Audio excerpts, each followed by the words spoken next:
She came in with 26 on the year. 0-2 is on the outside half. Hoban has matched her 3 walks with 3 strikeouts, and we head to the bottom of the 6th. The Beacons need runs, and they need them quickly as they trail 5-1 here on the Beacons Broadcast Network.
Alyssa Tully. 6-7-8 for the Beacons in the 6th. This has been the Beacons' inning. If UMass Boston comes back, they do it in the 6th. They scored 5 runs in the top of the 6th the other day against Keene when they were trailing 6-3. They scored 3 runs last Saturday against UMass. Dartmouth trailing 5-0. They scored 1 run in the 6th and 2 more in the 7th last Sunday against Western Connecticut State. If softball was like baseball and there were 9 innings, the Beacons softball team would probably have a much better record, as they tend to not score runs until the later frames. Right now, UMass Boston could use some runs down 5-1. Tully grounds it back to the pitcher. Goff bobbles it but makes the play, and as they've done all day long, the Beacons totally unable to put a leadoff base runner aboard. And when you struggle to score runs to begin with, getting leadoff base runners is key. Brings up Gigi Braga, who is 1 for 2. It's one of the Beacons' 5 hits. Singled out to left and was stranded at third as she puts down a bunt foul. Back in the 2nd and then grounded out to third. A nice play by Cheverini, who picked up a high hop and threw across to get Braga. Not to jinx it here, but for 2 teams that don't play all that great defense, we've yet to see an error in this one as Braga fouls off another pitch. Goff looking for another strong outing. She really has pitched better as of late. Rhode Island College has pitched well in conference play. It's just they haven't been able to get enough offense. Today, 5 runs in this one. Could be enough as Braga takes a rise ball high. You look at Goff as of late, just the 2 hits yesterday against Pine Manor. Against Western on Tuesday, she went 0-2. 8 1/3 innings, allowed 9 hits, 7 runs, but just 2 of them earned with 10 strikeouts and no walks. She's had 11 appearances with 3 earned runs or fewer, but her ERA up around 4 because she's also had 4 appearances with 6 earned runs or more. Braga just puts that ball foul down the third base line. 1-2. 1-2 bounces past the catcher shot, and it's 2-2 now. Braga looking to start a rally in the 6th. Nothing else. The Beacons would like to get their top of the order up at least one more time, or at least the middle of the order. Right now, the Beacons going 6-7-8 in the 6th. Hit softly over to Venturini. Fields the throw. Is not in time, and it gets past Venturini, but it's a hit. Or past the first baseman, Wood. Venturini had to rush the throw on the slow chopper, and Braga beat it either way. So Braga is 2 for 3. That'll raise the batting average that coming in today was over 400 at home, and in LAC play even higher. Gigi now in conference play in 13 games is hitting 15 of 35. Not too shabby. Cassidy Gaeta takes the first pitch breaking ball on the outside edge for strike one. Gaeta has popped up foul to the first baseman and lined a single to center and scored back in the fourth as she dribbles that one foul. 0-2. Gaeta to be followed by the pitcher spot in the 9-hole where Megan Holben is lined up to hit after Jess Greenspan came out of the game with an injury in the fourth. Gaeta holds off the 0-2, the throw down, not in time.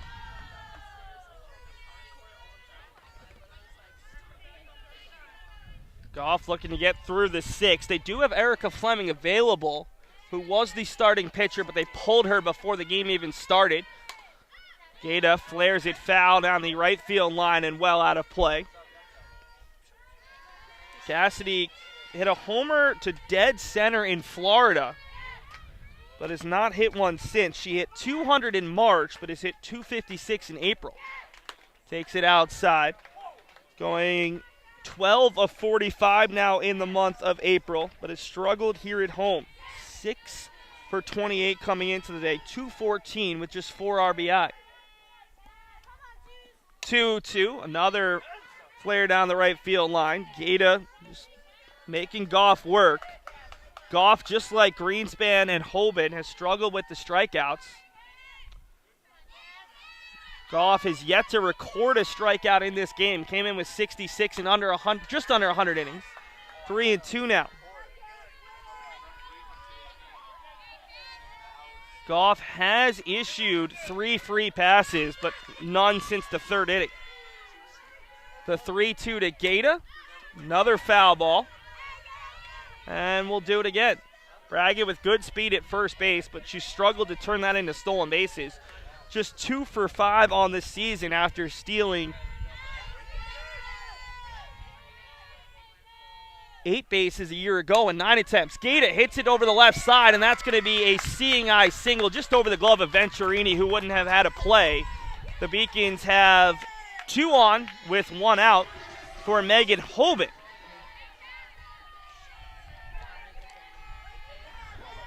So we talked about Greenspan not seeing a lot of at-bats. I believe this is the first at-bat of the year for Holben, and it is.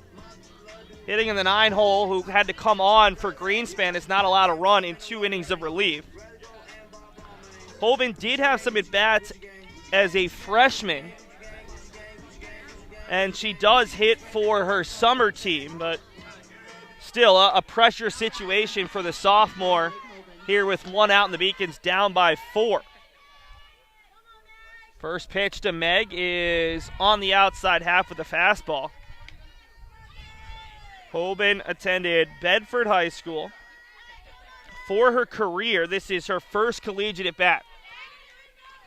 Not really a pressure situation for your first collegiate at bat. Down 4 with 2 on and 1 out. Holben takes it on the outside half, 0-2 now.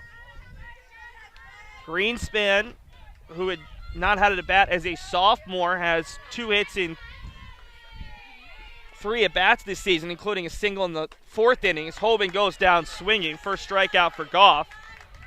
And realistically in that situation, that's not the worst thing that could happen. The worst thing that could happen is you ground into a double play.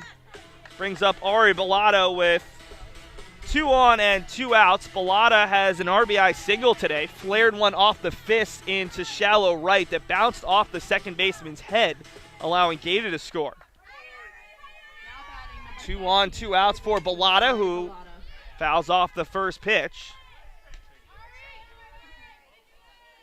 Bilotta, who struggled a bit lunging towards the ball last couple of games, has now hit safely in 7 of her last 9. 0-1, flared down the first baseline, just foul. Getting past the diving Kelsey Wood, 0-2. Bilotta sitting on 30 hits in 102 at-bats. Just 10 RBI in the year for one of the Beacon's better power hitters. A lot of that is being in the leadoff spot, but right now she's got a chance. The 0-2 is hit deep out to right center field. Going over and not able to make the play is the center fielder DeAngelis. 1 run will score, and the Beacons will hold up Gata at third base. The Beacons have cut it to 5-2, and there's 2 runners in scoring position for Kira Pressmack.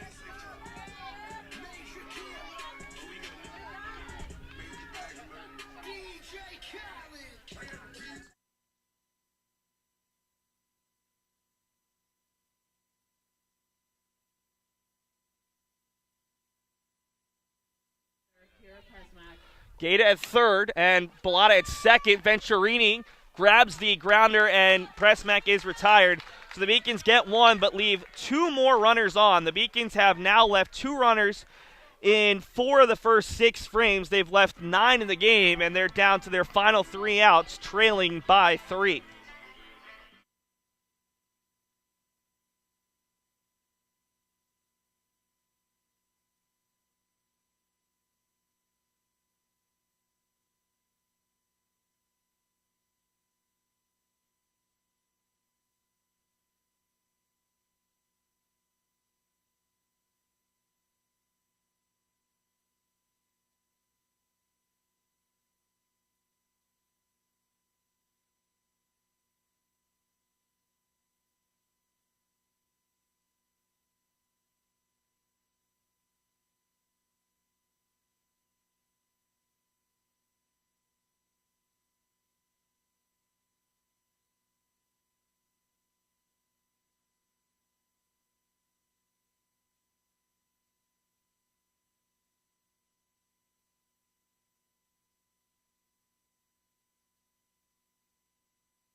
Take a look around the rest of Beaconville before we get to the 7th. The one sport that's still playing right now that we can give you an update on, the Beacons baseball team leads a tight one, 10-8 going to the top of the 9th as UMass Boston looks for their 10th conference win on the season. UMass Boston with the win would stay 2 games ahead of Southern Maine in the LEC standings. We'll get back to live action as the first pitch is flared to deep center field off the bat there of Kristen Cheverini, who is out for the first time today. Cheverini had 2 singles and a walk in her first 3 trips to the plate. Brings up the 8-hole hitter, Michaela DeAngelis.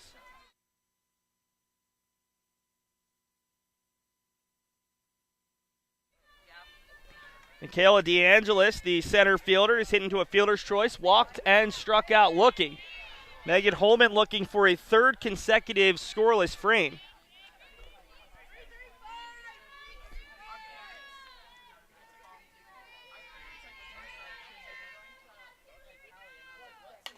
DeAngelis fouls that one off, and I believe the count is now 0-2.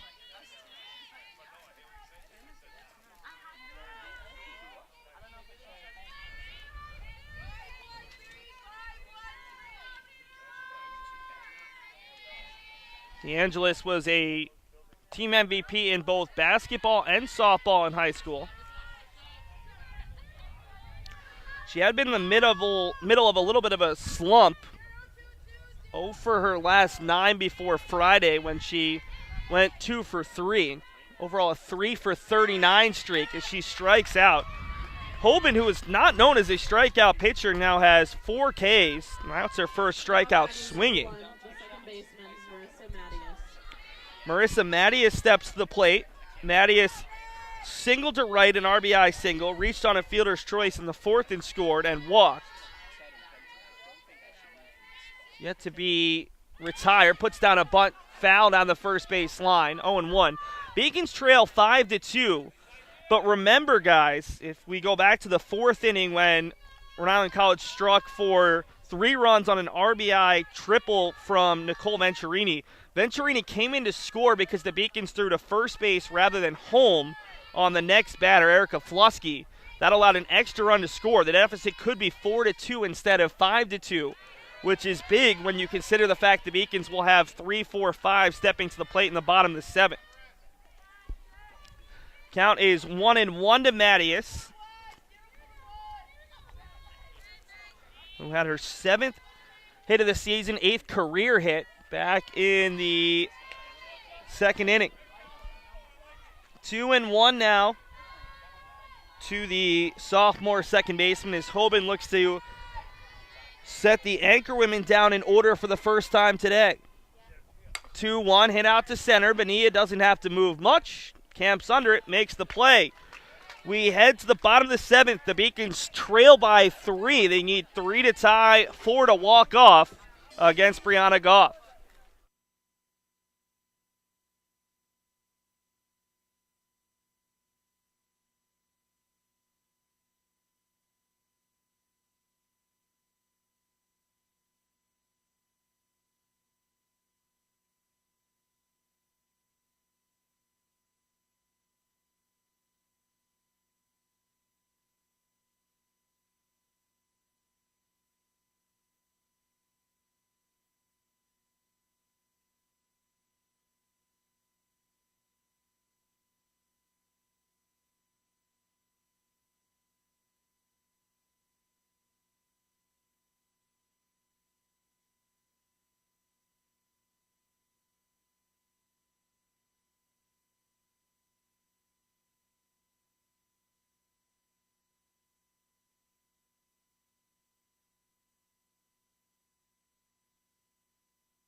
Kelly Danahy, Roxanne Vento, and Drew Washington for the Beacons.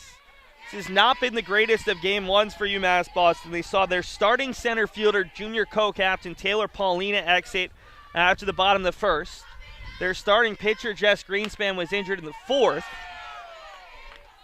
And they went down 5-0. They scored a single run in the 4th and the 6th, but have left on 9 through 6 innings as Kelly Danahy steps up here to start the bottom of the 7th. Danahy ahead in the count, 2-1. Kelly, who came in hitting .398, has walked, put down a sac bunt, and flown out to shallow left where the shortstop Venturini made a running catch. 3-1 here to Danahy, to be followed by Vento, and then Washington as the Beacons look to come all the way back. 3-1, Danahy rifles it up the middle, and these comeback kids continue their late game theatrics as UMass Boston, for the 3rd time in a span of 8 days, trying to come back from a 5-0 deficit. They failed the first 2 times, cut it to 5-3. We'll see if they can do it the 3rd time around and really put the pressure on Keene State down in Mansfield. Roxanne Vento walked her first 2 times up, hit it out to left the last time. Ball is hit deep, and it's gone! Roxanne Vento sets the program record for career RBI, and she doesn't know it. She thought that was a double as it bounced high off the netting, and the Beacons have cut it to 5-4, and that's where that Kira Pressmack play comes back to bite you. If she had thrown home, it's a 4-4 game. The Beacons' mental mistake right now, keeping this a 1-run deficit, as the Beacons are going to have to continue to add it on. Vento is now 1 home run shy of tying the program record and just set the program record for career runs batted in with RBI number 90 and 91 of her career. And remember, she's just a junior. An absolute blast the opposite way. That was her 5th home run of the season. She was our player to watch.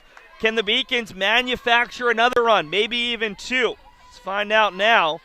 Vento goes Oppo Taco for a 2-run shot, and Goff's got to settle back in. 5-4, no outs, bottom 7. 1-1 to Washington, who pops it up on the infield. Should be playable right on the plate, and Schott makes the play.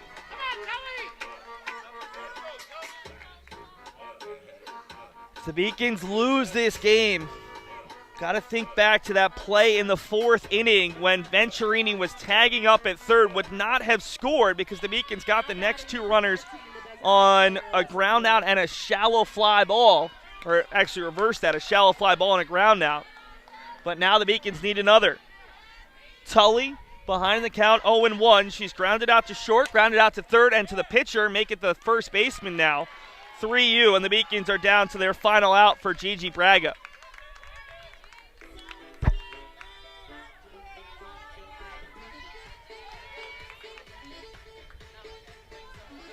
Braga is 2 for 3, singled and stranded at third in the second, grounded out to third in the 4th, and singled and scored in the 6th. One of the conference's leading hitters in conference play. She were to reach, Cassidy Gata's due up next. Braga takes first pitch on the inside corner, 0-1. UMass Boston, this is what they do. They fall behind early, try to come back late, looking for their 4th walk-off win of the season here at home. That is too far inside. Neither team has won a game 1 this year in conference play. Rhode Island College looking for their first game 1 win and their first road win. 0-8 on the year. Braga, high chopper foul, 1-1. For UMass Boston looking for their first conference game 1 win. They have been good at home. 7-5 at home versus 3-9 away and 2-8 in neutral site games. 1-1. Braga, high chopper off the glove of the third baseman, off Venturini. And Braga is 3 for 4 on the day. An infield single puts the tying run at first base for Cassidy Gata.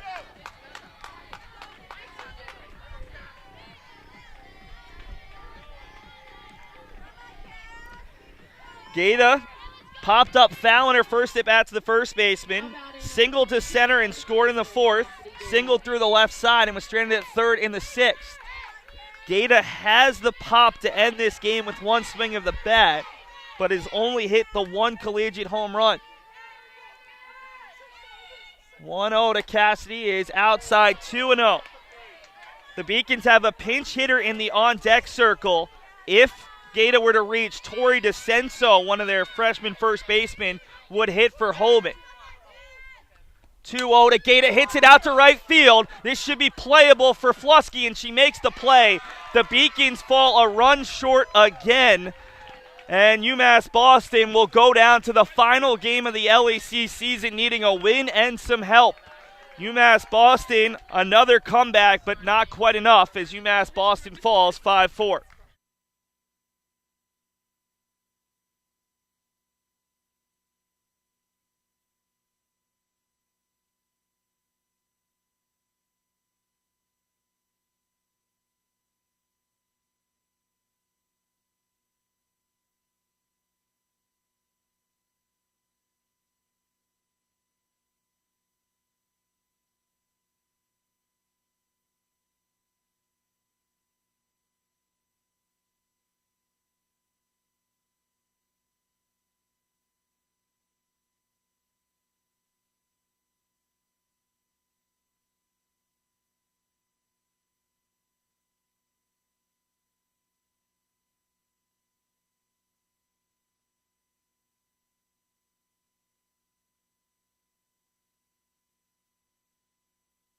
Let's close out game number 1. So here's the scenario, folks. UMass Boston needs Eastern Connecticut State to beat Keene State, and the Beacons need to beat Rhode Island College to get into the LEC tournament. It's win and help for the Beacons to have a chance. We'll start the Game 2 broadcast in about 20 minutes. First, we'd like to give a shout-out to our production crew. Cassie Murphy, who has worked every softball game, by far the nicest weather that she's been out here for, it was on camera. Alyssa Fugel is our director. My name is Seth Dorensky, your producer and play-by-play guy. We'll be back in about 20 minutes. The Beacons need win and help if they're going to make the LEC tournament for a program record-tying third.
Hello and welcome back for game number 2 of our Little East Conference doubleheader. It comes down to the final game of the regular season for UMass Boston.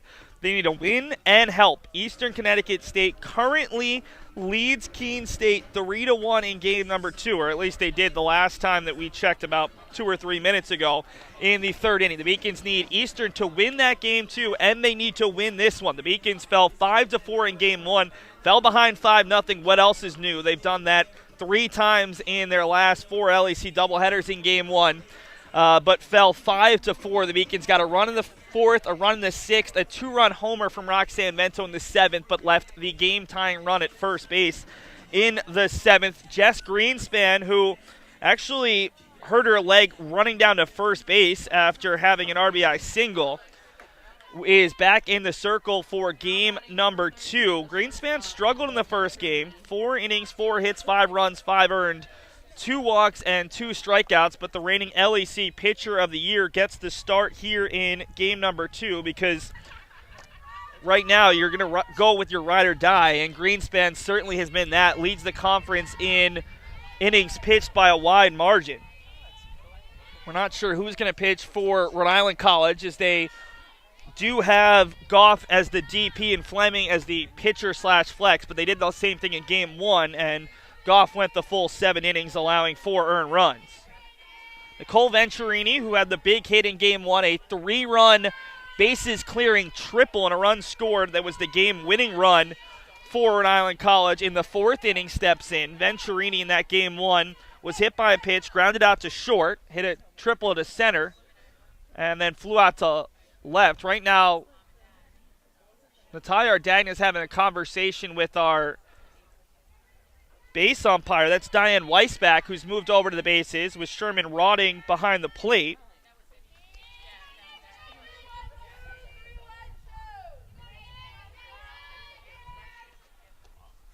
Two 2-0 count to Venturini, make it 3-0 for Greenspan, who hasn't pitched in well over an hour. Megan Hoban went the final 3 innings, not allowing a run in that game.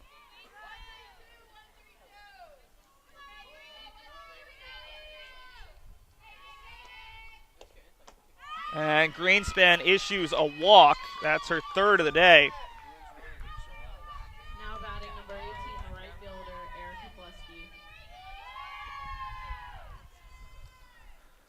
Erica Flusky, the right fielder, steps up after a 4-pitch walk to Venturini.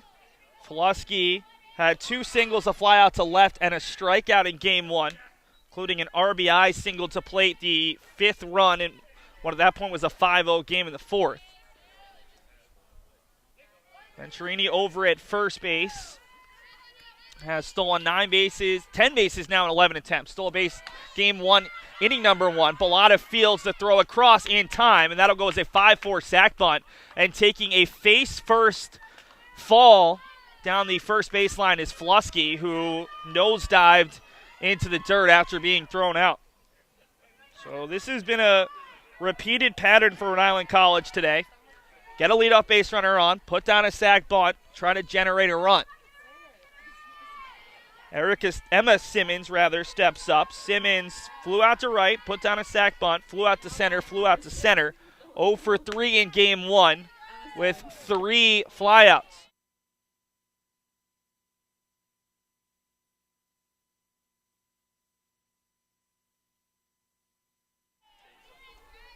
Oh, and 2 to Simmons is just off the corner. 1-2 now. Sherman Rotting behind the plate, still trying to adjust to his strike zone. That might have been a little high, but it looked close on the outside half. Simmons came in hitting .379 on the season, but 0 for 3 in game 1. Flares it deep to left, but foul by about 3 or 4 feet as that one bounced the wall. Simmons on the year, 33 hits, 22 runs scored coming into the day with 6 doubles, a triple, and 13 RBI. Big spot with Venturini already out at second base. The Beacons going with the exact same lineup as game 1. 1-2, popped up foul. It's Pressmack in left, Bonilla in center, and actually Washington and Wright, so the Beacons still don't have Taylor Paulina available, who apparently sprained her wrist in the first inning. So very similar lineup. Along the infield, Bilotta, Braga, Danahy, and Gaeta.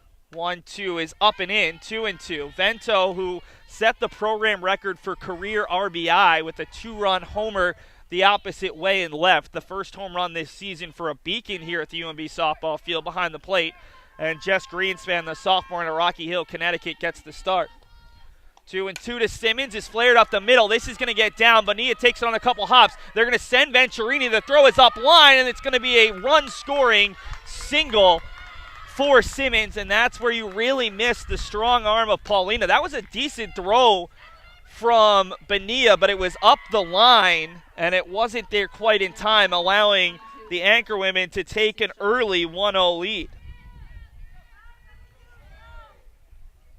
So the first hit of the day for Simmons, she advances to second on the throw home, and she's in scoring position with one out for Chelsea Schott. Greenspan has the ball slip out of her hand, and they're not going to call anything on that particular play. In baseball, that's a balk. But in softball, Greenspan's going to get away with it, and the runner will have to stay at second after Greenspan started her motion. The ball slipped out. That's the first time I can remember that ever happening. Rise ball up high at the eyes of Schott. Chelsea in game one. Two grounders back to the pitcher. A single to right and another single to right. So 2 for 4, including a shot that hit Greenspan in the fourth. Flared out to right. This one could get down, and it will. Right inside the line. It's 2-0 Rhode Island College. Just 4 batters into this must-win game for UMass Boston. That ball crept just in along the line, and going hard the whole way was Simmons, who easily comes in for a 2-0 lead. Not the way you would have maybe orchestrated or choreographed the start for UMass Boston here in game 2 after they scored the final 4 runs of game number 1 in a 5-4 loss. Showing bunt and putting it down foul is Brianna Goff, who's in the DP spot after earning the win in game 1. See if she comes on and starts here in game 2 as well. Erica Fleming available. Those two split games for the most part this season. Fleming has an ERA, though, of about 2 runs higher than Goff. 0-1 to Goff is popped up foul, 0-2. Goff in game number 1 singled in her first at bat, struck out swinging, struck out looking, and worked a walk. 1 for 3, reached twice. Greenspan looking to get out of the inning without any further trouble. His shot's over there at first base with 1 out. Hits softly over to Bilotta, bobbles it, has time, throws across. And the Beacons get the second out of the inning with Schott moving up to second. Now batting number 19, the first baseman, Kelsey Wood. Brings up Kelsey Wood. Wood, one of the 3 seniors on this roster for Rhode Island College, playing their final conference games and final games of their collegiate careers, as that one's in tight to Wood. Wood, Venturini, the leadoff hitter and shortstop, along with Chelsea Schott, the runner out at second base. Wood in game 1 had a single, a walk, a strikeout, and put down a sac bunt. A little bit of everything.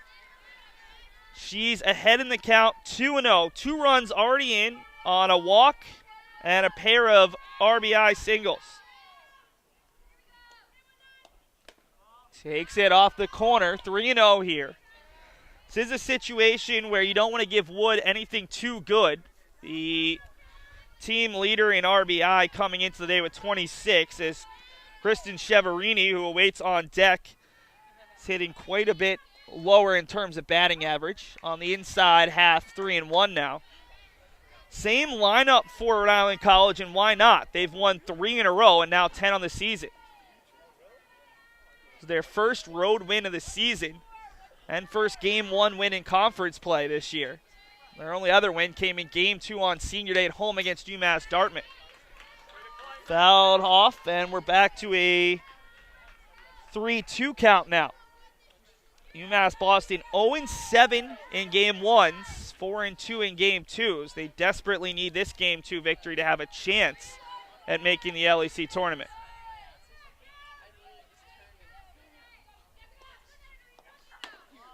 Up and in. The runner takes off for third, but no one covers, and the Beacons allow a stolen base there on the walk.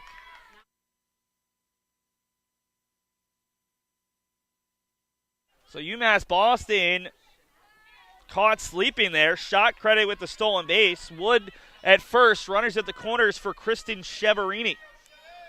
Cheverini walked, had 2 singles, and flew out to center in game number 1.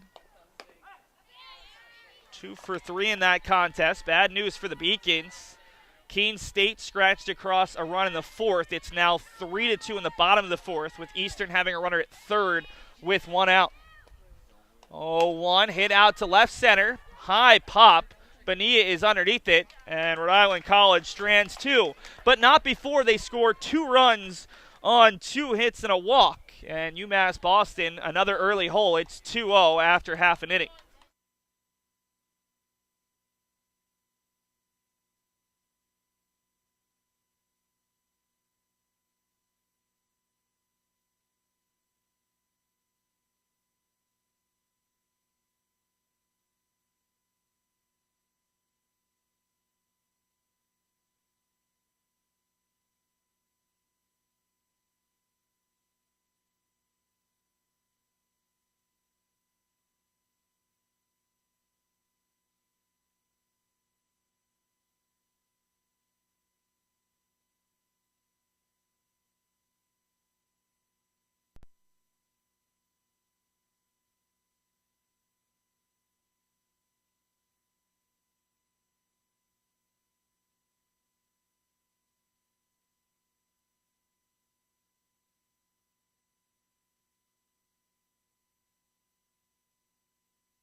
The new pitcher, or at least the new pitcher here in game 2 for Eastern for Rhode Island College, Eastern and Keene on the mind. It's Erica Fleming. Fleming was originally listed as the starting pitcher in game 1, but did not pitch. The junior out of Sagamore Beach, Massachusetts, stands at 5'8" out of Bourne High School. As a junior, she came in leading the team with their 19 appearances, 18 starts, and technically she got the start in game 1. 4-9, a 5.91 ERA, 10 complete games, 90 innings pitched, allowed 38 walks versus 34 strikeouts. Opponents hitting .326 against her. She's given up the second most hits in the LEC with 130, and the most runs and earned runs at 98 and 76. She's also allowed 8 home runs this year.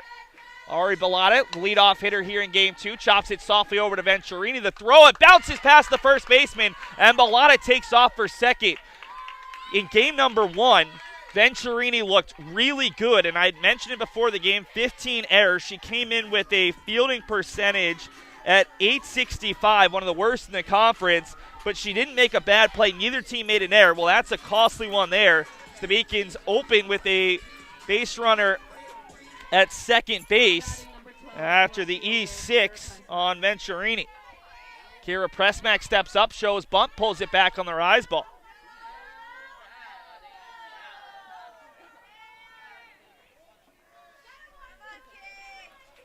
Kira Pressmack in that first game grounded out 3 times and had a single. Shows bunt, fouls it off.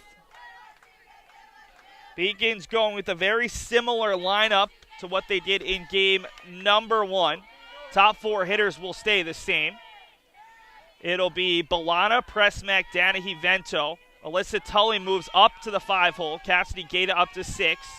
Gigi Braga is still the 7-hole hitter. Drew Washington is hitting 8th as Pressmack pops it up foul to the backstop, and Jess Greenspan will once again hit for herself in the 9-hole with Giovanna Bonilla, the flex player, hitting 9th.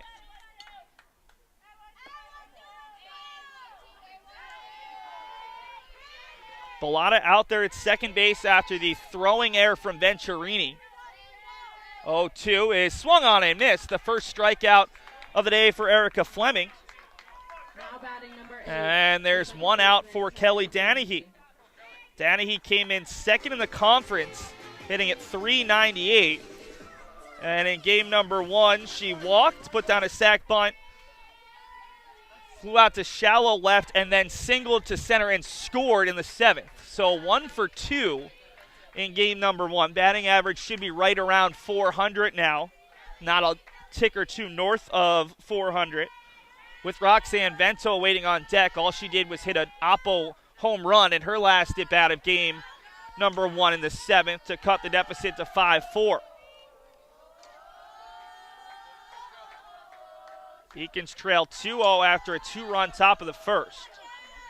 UMass Boston looking to answer with at least one here in the bottom half as Danahy takes it low, bounces away, the runner takes off. It's going to be close, and they're going to say Bilotta beats the throw as that was a very, very close play. Chelsea's shot was in my way of seeing the tag at third.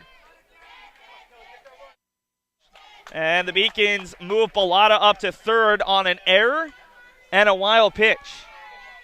Danahy, a chance to drive the runner in here. It's 3-1 now to the Beacons' second baseman.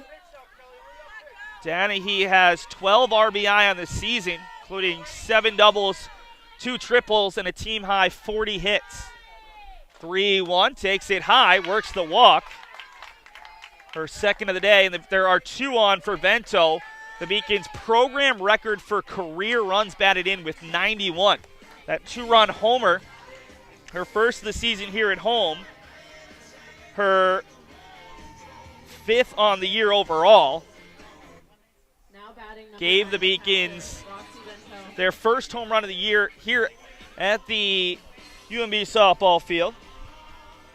And it was just her 10th hit of the season here at home, where she came in hitting under 250, 9 of 37. Vento in game number 1 didn't see many pitches to hit. She walked her first time 2 times up, and then on a 3-1 pitch grounded out to third in the 5th before hitting a 2-run homer on the first pitch she saw from Brianna Gall. First pitch is high. It'll be interesting here to see whether UMass Boston puts Danahy in motion to try to create a run, or if the Beacons just wait for Vento to see if she can crush a ball. 1-0 to Vento, who fouls it off. Remember, Erica Fleming leads the conference with 8 home runs allowed, and here's one of the conference's leading home run hitters. Potentially good spot for UMass Boston.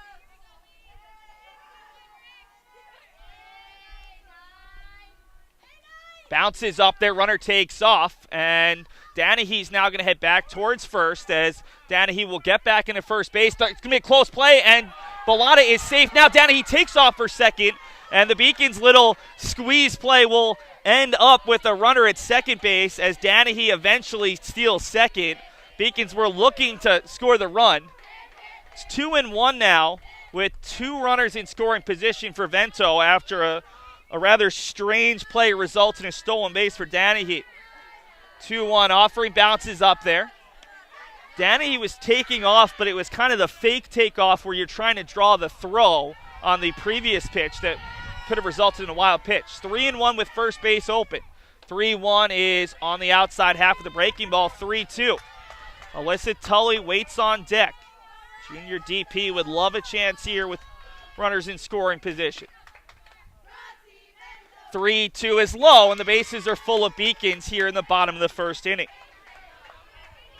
An error, a strikeout, a pair of walks have loaded it up for Alyssa Tully.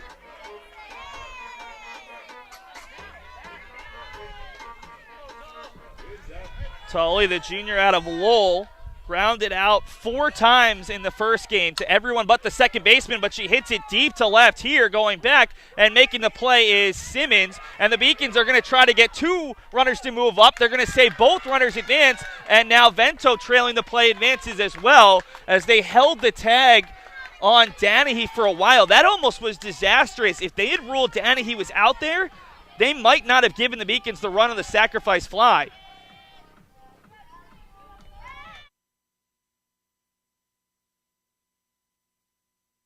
So it's an unearned run on the sacrifice fly out to left, and Cassidy Gaeta steps up with 2 on and 2 outs now, and the Beacons trailing 2-1. Gaeta takes a fastball low on the outside half, 0-1.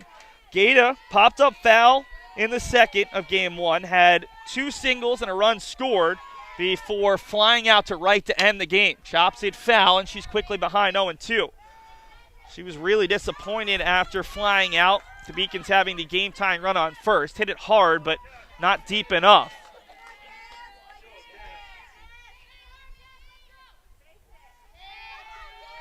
Two on, 2 outs. The Beacons looking to tie it or take the lead. Pitch is low to Gaeta.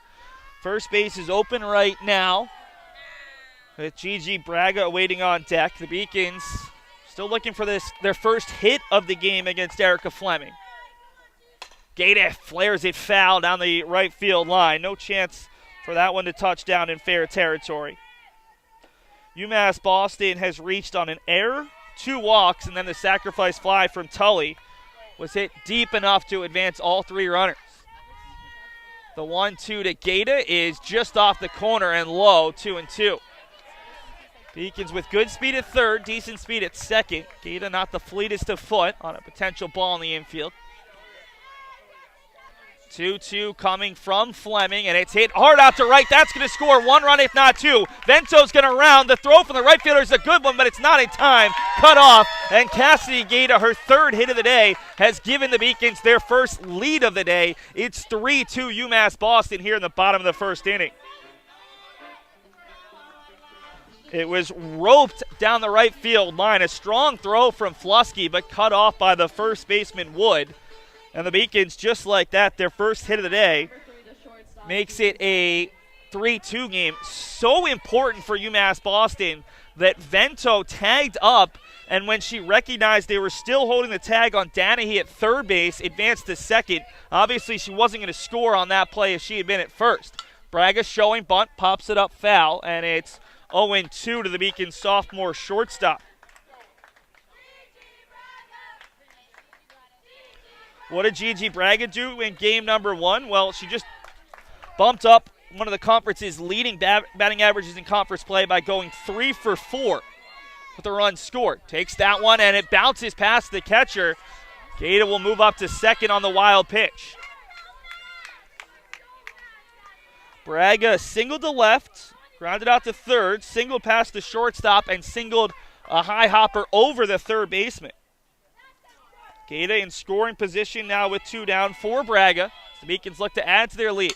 Hits it over softly to third baseman Cheverini. The long throw is in there in time, but not before the Beacons score 3 runs in the bottom of the first on 1 hit, 2 walks, and an error. It's 3-2 UMass Boston through 1 inning.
Top of the second, we've seen 5 runs here through an inning in game number 2, where we only saw 9 runs in game number 1, and most of those came late.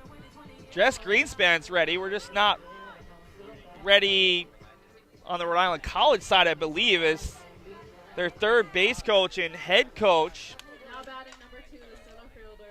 Brian Claypool, still in the dugout getting a drink of water.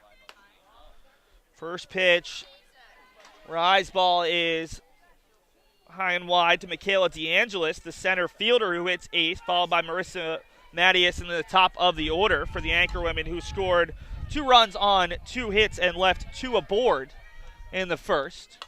Hit softly up the middle by DeAngelis. No one's going to get there in time, and it's an infield single for Michaela DeAngelis. Not hit that hard, but over the circle, and that will be enough for DeAngelis' first hit of the day. She struck out twice in game 1, walked once, scored once, and reached on a fielder's choice. She's aboard for Marissa Mattias, the sophomore second baseman who had an RBI single, reached on a fielder's choice and scored, walked, and flew out to center. Pretty good for Mattias, who came in hitting 125 on the season. Mattias thought about the bunt, never offered, and it was outside anyway. 1-0. Jess Greenspan has worked 5 innings today and given up 7 earned runs. Not her best, but she's going to try to power through after suffering a bit of a leg injury in game 1 on the base pass.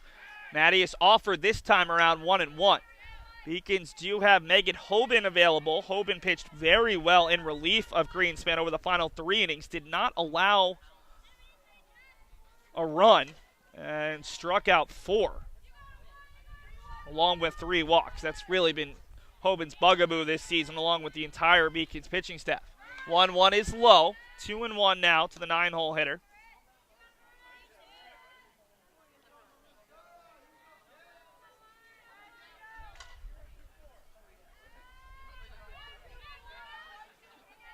Hoban in that first game went 3 innings, allowed 2 hits, 3 walks, and struck out 4. Did not allow a run. Flared out to left, but foul. We've seen this a couple times from Rhode Island College. Showing bunt early in at bat, and then without 2 strikes, swinging, trying to catch the Beacons sleeping. And it's now 2-2 to Mattias with Nicole Venturini, the leadoff hitter, awaiting on deck.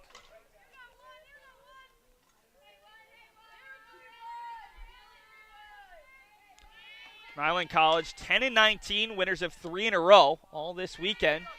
Doubleheader sweep of Pine Manor yesterday. Promise you that we will bring you the scores from around the rest of the conference in between this half inning. We've got a very nice score coming down from Mansfield. Eastern has increased their lead by quite a few. Fouled off. So now if Eastern can hold on, there's still a lot of softball to be played down there. Just comes down to, can UMass Boston at least get a split with Rhode Island College today, a team that they had beaten in 5 consecutive games. Oh, did you? Okay. 3-2 to Mattias, the 9-hole hitter. Hit back to Greenspan. She'll go to second. The throw is there in time. A long wait, as we've seen all day long, from Diane Weisbach, but she calls the runner out, and the Beacons get the lead runner on the fielder's choice. That was a really close play. Greenspan had to wait for the fielder to get there. It wasn't her strongest throw, and the throw just beat DeAngelis, the lead runner. So Mattias at first base with 1 out. For Venturini, who walked and scored in the first. She walked on 4 pitches. In game 1, Venturini was hit by a pitch against Greenspan, grounded out to short, and then had a 3-run triple. Her final at bat came against Hoban when she flew out to left. It's only been retired once today. Rise ball swung through on a hit and run, the throw down to second, and it's in time. And Gigi Braga just runs through Marissa Mattias, who lost her helmet. There was no intended contact, but Braga, the throw took her to the second base side, and she literally clobbered the base runner who never got to the bag. You don't see that often. Just the 4th runner caught stealing by the Beacons team all season long, as Mattias is out on a 2-6 caught stealing, and there's no one on here with 2 outs. And we're sure to have that on the highlights after today's game as Venturini pops it up. That was a really awkward hit-and-run situation, as Venturini swung at a pitch well outside the zone, trying to protect the base runner. Had no chance to catch it, and then a strong throw from Vento towards the first base side of second ended up with Braga literally running through, using her entire momentum to take out the smaller Mattias. 1-2 is hit a long way out to left in foul territory. Pressmack makes the catch along the bullpen, and the Beacons get a semi 1-2-3 inning here in the second. The Beacons have a lead and some momentum. Can they add to it in the bottom of the second?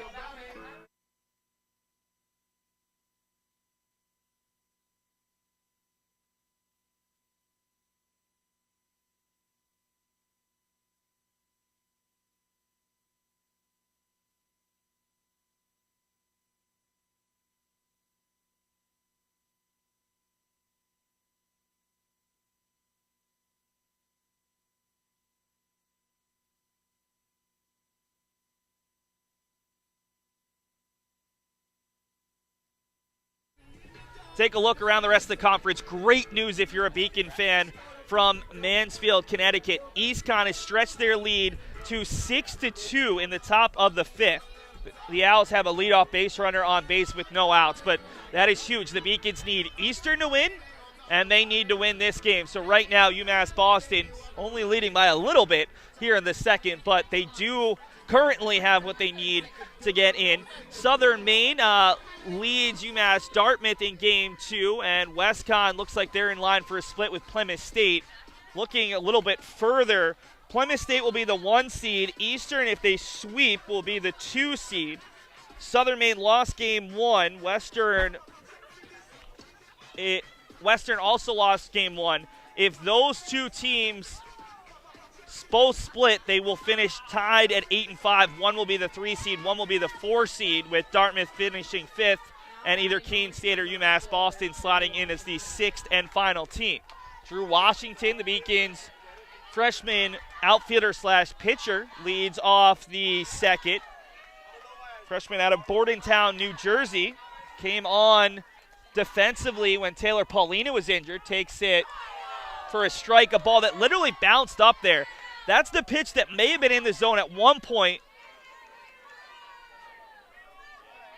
but it looks like it was low before it got there. So now Washington has to protect just off the corner.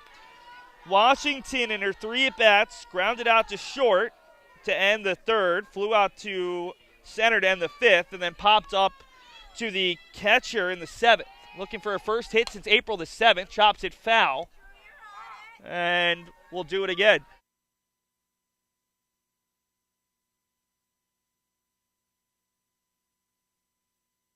Washington on the season is 3 for 22 in the midst of an 0 for 9 stretch. The 1-2 to her, lays off and pulls back and swings and hits it out to left. Really had to wait on that breaking ball. Her first hit since April the 7th. Back against Plymouth State, that was a triple. This time she'll only get 1 base out of it, but she's a leadoff base runner for Jess Greenspan.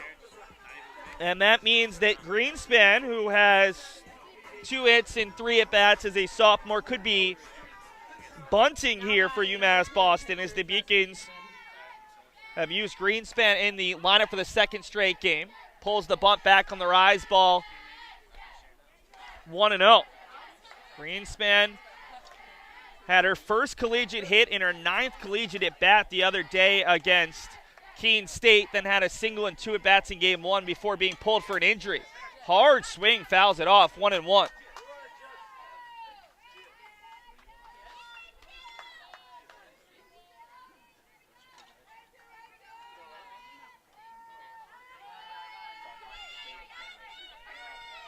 Washington at first base with good speed. The 1-1, Greenspan shows bump, puts it down on the first base side. Fleming will throw over to the second baseman, Mattias.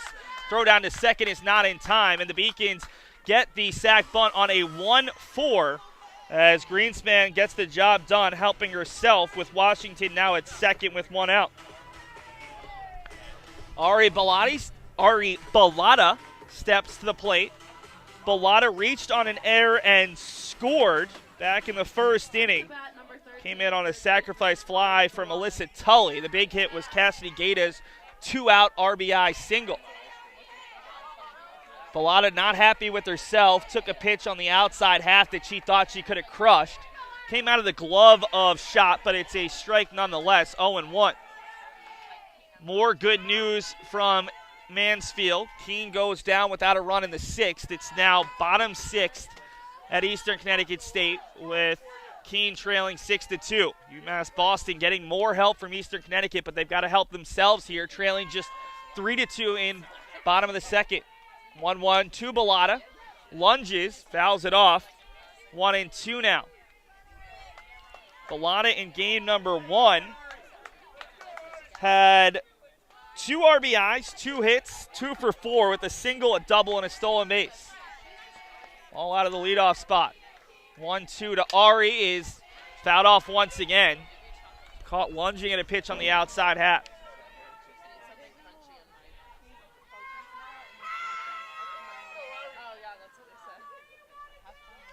Bilotta out of Leominster, Massachusetts.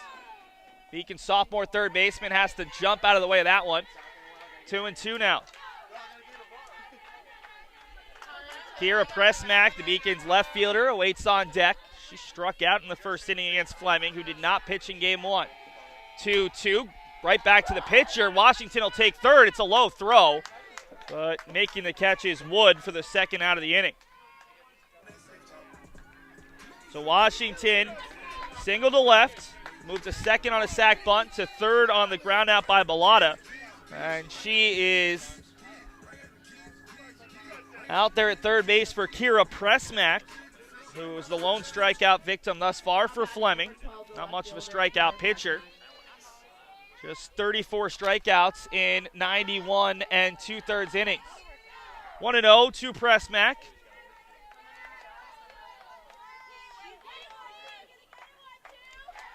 Kira last Saturday went 4 for 6 against UMass Dartmouth in a home doubleheader with 2 runs scored. Full swing there.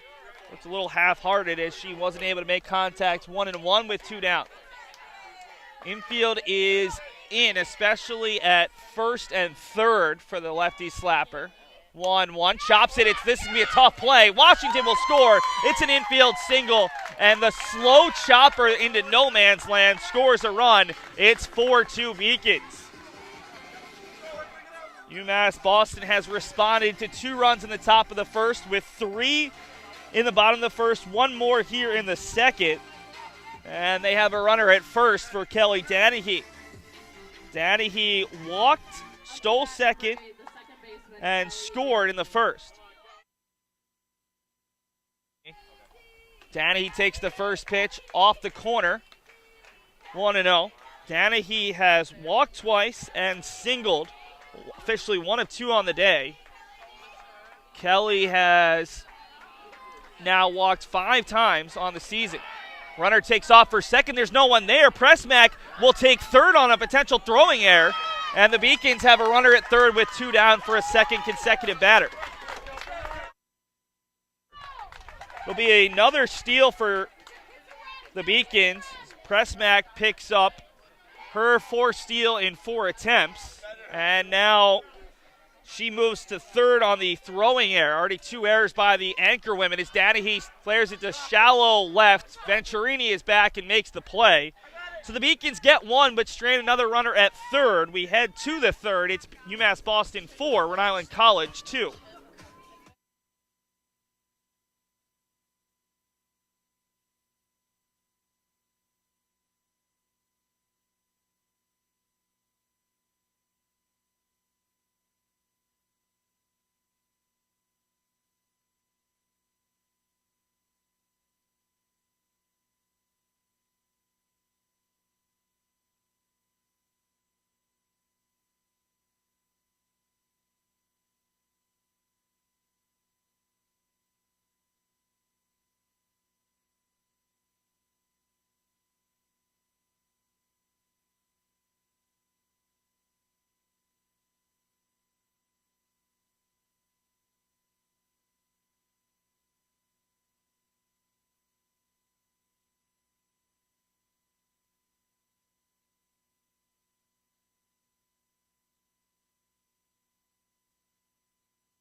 Leading off the top of the third for Rhode Island College is Erica Flusky. She put down a sack bunter first time up. Chops it over the shortstop. Braga on three. Hops, throws across.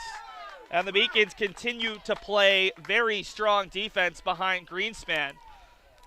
Flusky's retired 6-3. Bring up Emma Simmons, who had her first hit of the day in her last at-bat. Singled out to center, an RBI single, and took second on the throw home. Rhode Island College struck for 2 in the first, but have given up 4 over the last 2 frames. Simmons clubs the ball down the third base line, nearly takes out Brian Claypool, and it's 0-1. Greenspan has really settled in after giving up a walk, sack bunt, single in the first. She's allowed a walk and a single since, and her defense has picked her up with a caught stealing. Bounces up there, 1-1. UMass Boston using the momentum they got from almost coming back in Game 1, and now a better start in Game 2 to try to take control of this game right here and now. 1-1 with 1 out in the top of the third. High pop, a mile high. Braga is under it, it's short, and makes the play a few steps shy of the circle for the second out.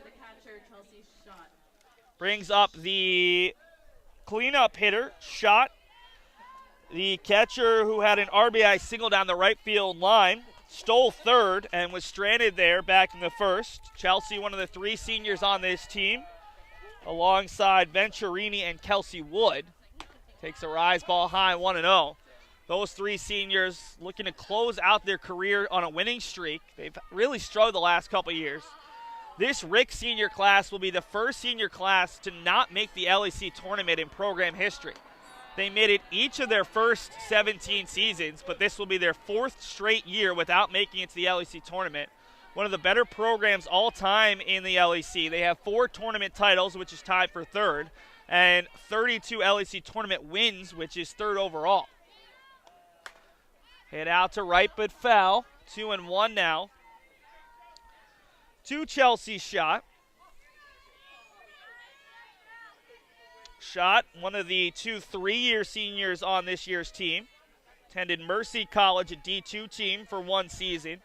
Seen her batting average creep up from 208 to 250, and now as a senior, 286 coming into today. Struggled in road games, though, this year, hitting 167 coming into the day, 3 for 18 with 1 double. Shot in Game 1 had 2 singles in 4 at-bats.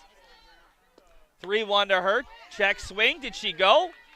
They say no, and it's a 5-pitch walk, a 2-out walk. Greenspan has now issued 3 of them through 2 2/3, and it brings up Brianna Goff, Game 1 winner in the circle. She's in the DP spot here in Game 2. Goff grounded out to third. Bilotta knocked it down and was able to throw it over in time to get Goff back in the first inning.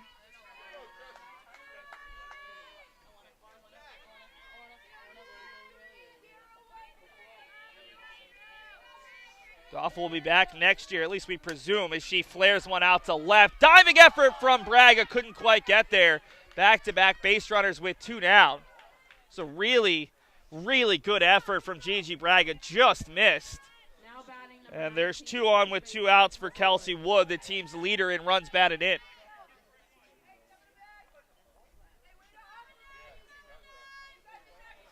Kelsey Wood walked in the first inning with 2 down. Wood has 2 walks, a strikeout, and a single today. Kelsey out of North Dighton, Mass. Attended Dighton-Rehoboth Regional High School. She's seen her batting average go from about 205, 210 as a sophomore and junior to 349 coming into today. Big step up as a senior. 1-0 is on the outside corner with the fastball, 1-1. Wood came in with 26 runs batted in, which was 4th in the Little East Conference and 1st on the team. Has 30 hits on the season.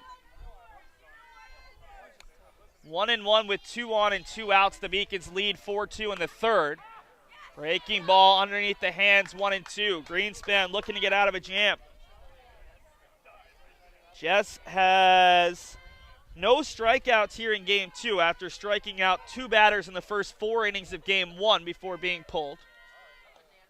Breaking ball off the corner, count runs full. Greenspan has issued 3 free passes here in game 2. And for the day has issued 5 walks in 6 2/3 innings. The 3-2 offering, and it's a strike 3. Wood swings through it, a big strikeout for Greenspan, and we head to the bottom of the 3rd. The Beacons still lead 4-2.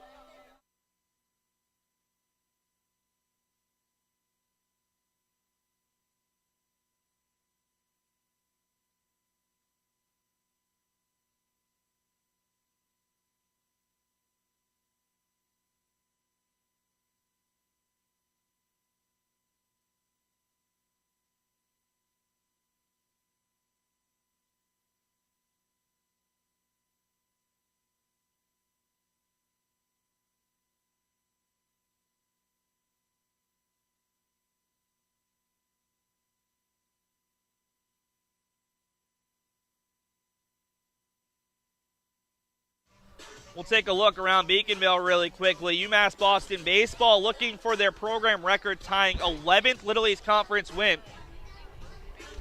It's a 0-0 game in game 2, and it's official. Eastern has defeated Keene State 10-2 in 6 innings. They went off for 4 runs in the bottom of the 6th. That's a mercy rule win. UMass Boston win and in. It's that simple. If the Beacons win this, they're the 6th seed. If they lose it, Keene State has life. And the Beacons need to hold on to a 4-2 lead, or at least increase it. We'll see.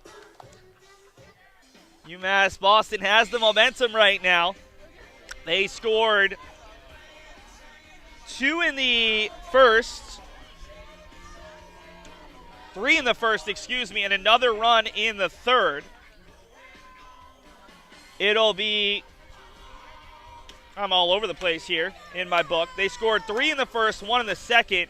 And they'll go 4, 5, 6 here in the 3rd. So to Eastern Connecticut State University and Diana Pepin, a big thank you from UMass Boston softball, as Eastern did exactly what the Beacons needed them to do.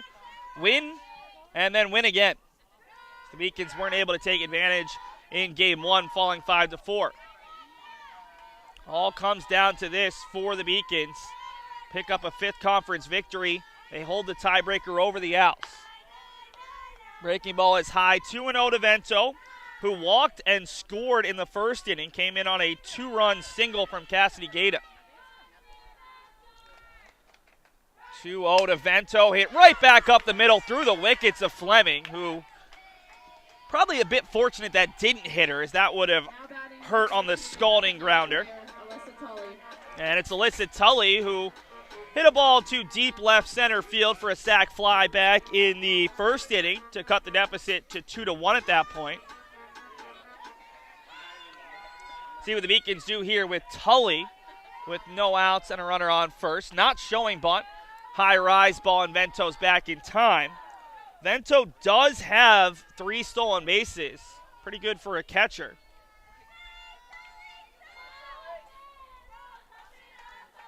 The 1-0 to Tully is on the outside half. 1-1.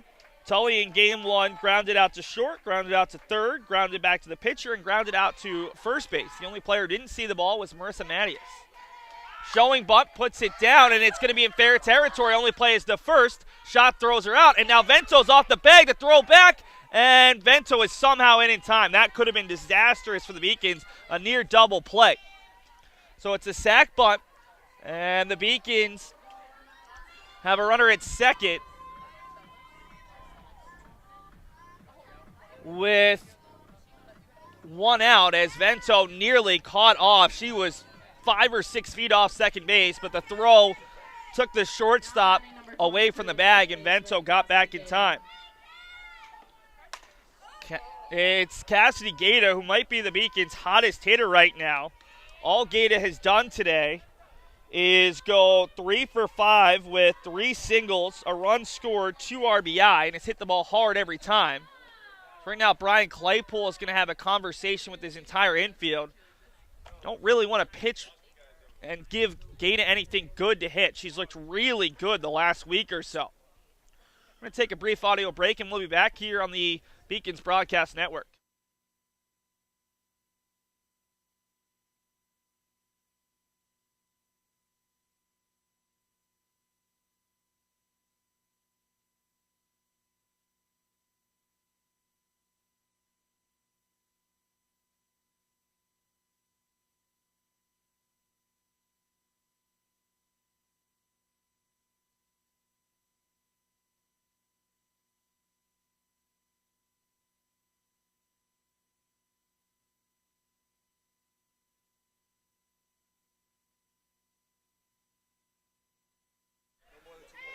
Oh, 0-1 to Gata. Hits it foul off the end of the bat. Down the third base line. Well out of play. 0-2 now. Breaking ball there to Gata, who looked really good on the first pitch. Fastball fouling it off. Vento's out there at second. Singled through the legs of Fleming in the circle. And moved up to second base on a sac bunt from Tully. 0-2. Swung on, foul, tipped into the glove. And Gata goes down swinging for the second out. Now batting number 3, the shortstop, Gigi Braga. That is the second strikeout for Fleming. Brings up Gigi Braga, who grounded out to the third baseman Cheverini to end the first inning with the runner at second base. Lefty slapper, shows bunt, and it's going to be fielded by Fleming. The throw to first is not in time, and the Beacons have runners at the corners with 2 outs. A perfect bunt from Braga, who has really been hitting well in conference play.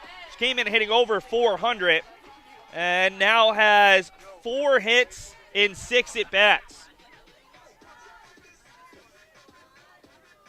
Not much Fleming could have done there, and Fleming doesn't seem to have a very strong overhand throwing motion. This brings up Drew Washington, who singled out to left and scored back in the second. Chance for her to add to this lead. Braga will take off and steal second base. So the Beacons have 2 runners in scoring position with 2 down. UMass Boston left 9 runners in game 1, actually 10. Left 2 thus far, trying to keep it at 2. Washington hits it hard through the right side, and the Beacons will score. 1, it gets past the right fielder. Braga's going to score. Washington's going to go to third. She could score here. It's finally picked up by Flusky. They're going to hold Washington at third, and it's an RBI single by Washington, allowing 2 runs to score, and Washington moves all the way up to third base. It's 6-2 Beacons.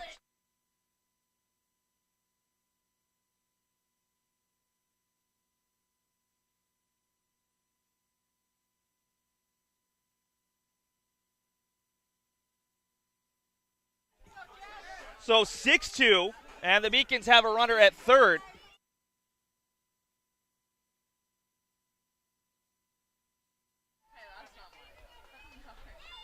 Flusky was so focused on charging the ball and not allowing Braga to score that she completely overran the ball, allowing Washington to move all the way up to third. Braga scored anyway, and that's the 3rd error on Rhode Island College in 3 innings. Braga, it's Greenspan flaring it out to right, and the Beacons have another run as Jess Greenspan has her 3rd hit in 3 games this season.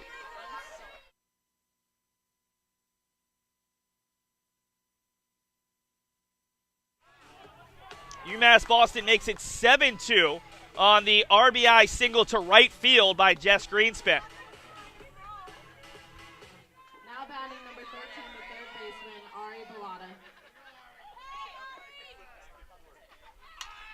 Ball is bunted down by Bilotta. Fleming's not going to make the play on the infield single, and the Beacons have 2 on in what has been a nightmare inning for Erica Fleming and the Rhode Island College Anchorwomen.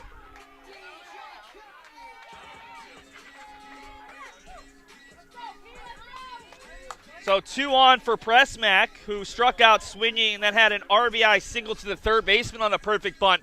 Beacons with this small ball are really taking advantage of the Anchorwomen's defense.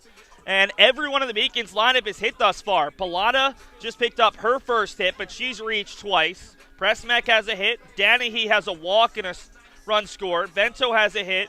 Tully has a sacrifice fly and a sac bunt. That's almost as good. Gata has a hit. Braga has a hit. Washington has 2 hits. and Greenspan has a hit. Really good start here in game 2 of a must-win game.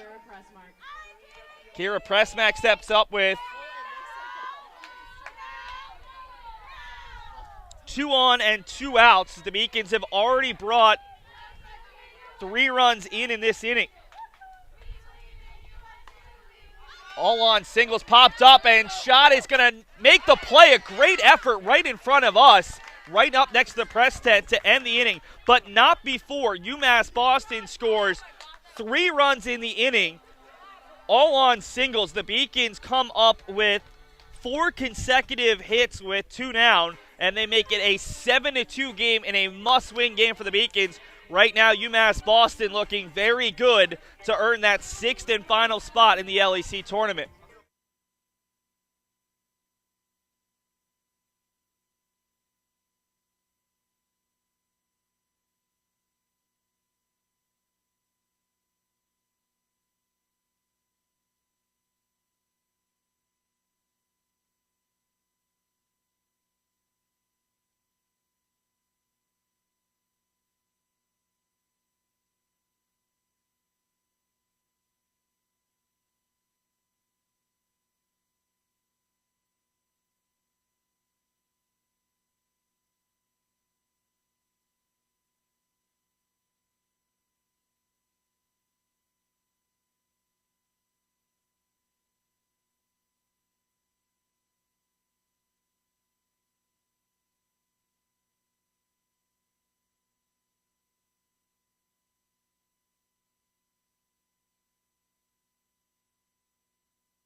Kristen Cheverini, the 7-hole hitter, leads off here for the Anchorwomen, who scored 2 in the first but have been held scoreless since.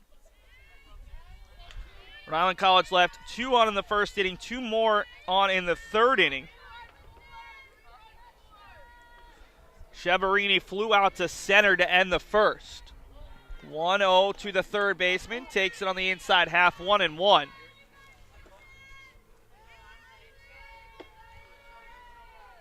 Kristen, a junior out of Pawtucket, Rhode Island, was not only a softball player but also a competitive cheerleader in high school. Her team made it all the way to states. Pops it up into foul territory. Braga's over there as his Pressmack, who will make the play. Nice job by Braga to get out of the way of Pressmack, and the Beacons can laugh it off as they make a really nice play in foul territory. Now batting number 2, the center fielder, Michaela DeAngelis. Brings up Michaela DeAngelis, who singled up the middle but was retired on a fielder's choice, and the Beacons caught Marissa Mateus, who's on deck, caught stealing in the second as part of a weird inning. Brian Claypool will head back over to the third base coaching square. 1-0 to DeAngelis, who popped up a infield single over the head of Greenspan that only made it as far as about the second base bag. Fouls it back, 1-1. After a rough game 1 in which the Beacons fell behind 5-0 and ended up leaving the tying run on first base in the 7th, UMass Boston looks really good right now, as they've done in most game 2s. They have a chance to go 5-2 in game 2s of LEC doubleheaders. Swung on and missed, 1-2, after going 0-7 in game 1s. Now the question is, if the Beacons make the tournament, you don't play doubleheaders. So are the Beacons going to be able to focus their game 2 positive energy? Well, that's a story for next Thursday at Plymouth State. Popped up into foul territory. Bilotta and Vento get over there, but it's off the top of the visiting Rhode Island College Anchorwomen dugout. Out of play. Still a lot of softball to be played. The Beacons need outs. Top of the 4th here. 1 out, no one on. Jess Greenspan looks for her program record-setting 28th career win. This could be a really banner day for this Beacons team. Not only did Vento set the program record for RBI in game 1 with the 2-run homer, but Greenspan could set the wins record. Bilotta picks it up on 2 hops. Strong throw, And DeAngelis is retired 5-3. Marissa Mattias steps up, hit the ball back to the pitcher, and reached on a fielder's choice, and then was caught stealing back in the third. Mattias, sophomore second baseman, one of the several Bay Staters on this Rhode Island College roster. Beacon's lone Rhode Island College, or the lone Rhode Island product, is Taylor Paulina, the Beacon's junior center fielder who was injured in her first at-bat of the day. Sprained her left wrist, and the Beacons hope that they can get her back for the LEC tournament. She fought through a really bad sprained ankle last year. A really tough player, though, who's not able to go right now. It's 1-1 here to Mattias, the second baseman. Shows bunt. Bunts it off the padding there of Vento. Bringing you some updates around Beaconville, the Beacons track and field team competing in the LEC championships. They have a couple of first-place finishes. The Beacons men's 4x1 team earned gold, as did Dom Nada in the 100-meter and Taylor Driggers in the long jump and triple jump. So a nice day thus far for some of the top athletes on the Beacons outdoor track and field team. We'll have all the results for you later on beaconsathletics.com. 2 outs, a 1-2 count to the 9-0 hitter Mattias, who hits it softly to Bilotta. Picks it up on 2 hops, throws across. And a 1-2-3 inning. I believe that's the first true 1-2-3 inning here in Game 2 for either side, and just the second of the day for Beacons pitching.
Got one change for Rhode Island College. Out in right field, it's Shaylin De Silveira to start the bottom of the fourth inning. In there for Erica Flusky. De Silveira, sophomore out of Seekonk, Mass, making her 26th appearance in the year, just her 4th off the bench. And first today as Danahy hits another ball out to center field. She has just been so good for UMass Boston all season long. Here in game number 2, she's walked, stole a base, scored, popped up to short, and now singled. She's out at first base for Roxanne Vento, who has walked and scored and singled and scored. Not a bad day for Vento, who pops this one up to center. Should be playable. Under it is DeAngelis, and making the running catch in left center for the first out of the fourth inning.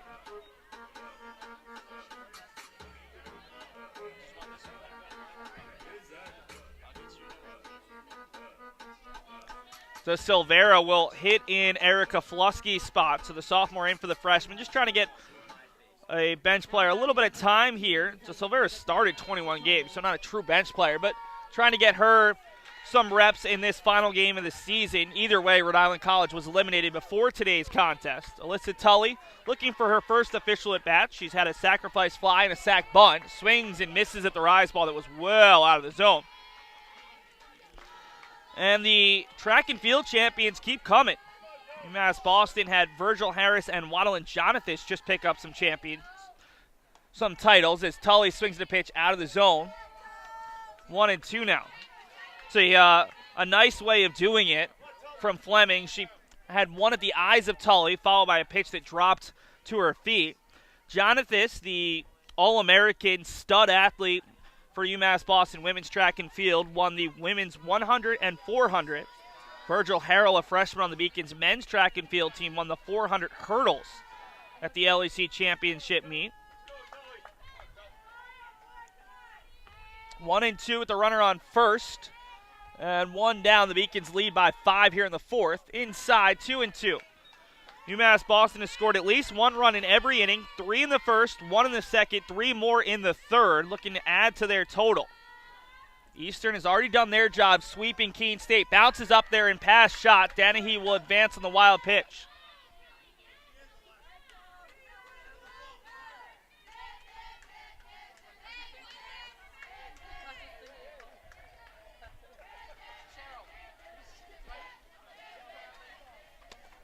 Tully looking for her first hit of the day. She went 0 for 4 in game 1. Takes it outside, 3-2.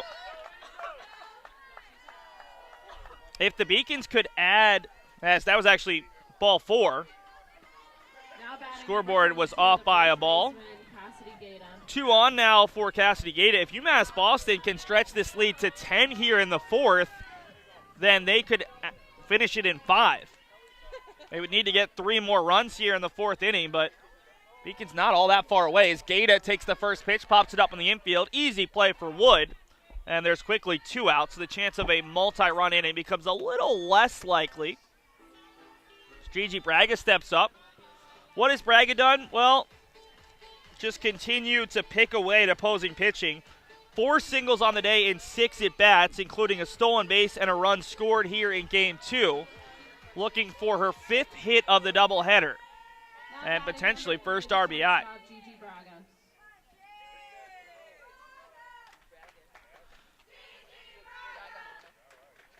First pitch to Gigi. It's another bunt. Fleming will feel this is going to be a difficult play. It's not in time, and the Beacons have the bases loaded here with 2 downs for Drew Washington. When you're as fast as Gigi Braga, all you have to do is put the ball down and play and hope that they don't immediately pick it up. Drew Washington, who was riding an 0 for 9 stretch coming into this game, has 2 hits, a run scored, an RBI, actually 2 runs scored here, and has a chance with a hit here to make this a 6, 7, even 8-run lead. Heck, she puts it over the fence, it'd be a 9-run lead, but see what happens here as Washington fouls it off. Quickly 0-2 to the freshman out of Bordentown, New Jersey. UMass Boston looking to add another run here in the fourth as they've scored at least 1 in every inning. 0-2 to Washington. Rise ball over her head. Jess Greenspan awaits on deck, the Beacons pitcher who's looking for her program record-setting 28th win. Well, she has an RBI single in her lone at bat here in Game 2. Washington back to the pitcher. Fleming bobbles but makes the play and throws it over to first. The Beacons leave the bases loaded in the fourth. We head to the fifth. It's a 7-2 Beacons lead.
Venturini. Top of the order for the Anchorwomen, down by 5. They have not scored since the first. It'll be Venturini to lead off the 5th. Nicole has walked and scored and flown out to left. A running effort from Kira Pressmack. Hits this ball to deep right, but Washington is under it and makes the play. Sporting the sunglasses. And you can see how bright the sun was coming in as it was glaring off of her sunglasses out there in right. Brings up the defensive replacement. Shaylin De Silveira steps in the 2-hole right now. First at bat for De Silveira of the day.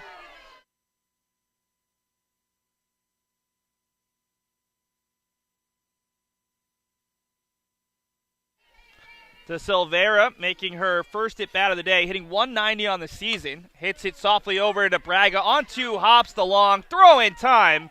And De Silveira is retired. So Greenspan has now retired 6 in a row after giving up back-to-back base runners in the 3rd. Really settled in after a difficult first inning in which she allowed 3 of the first 4 batters to reach and allowed 2 runs in the first 4 batters.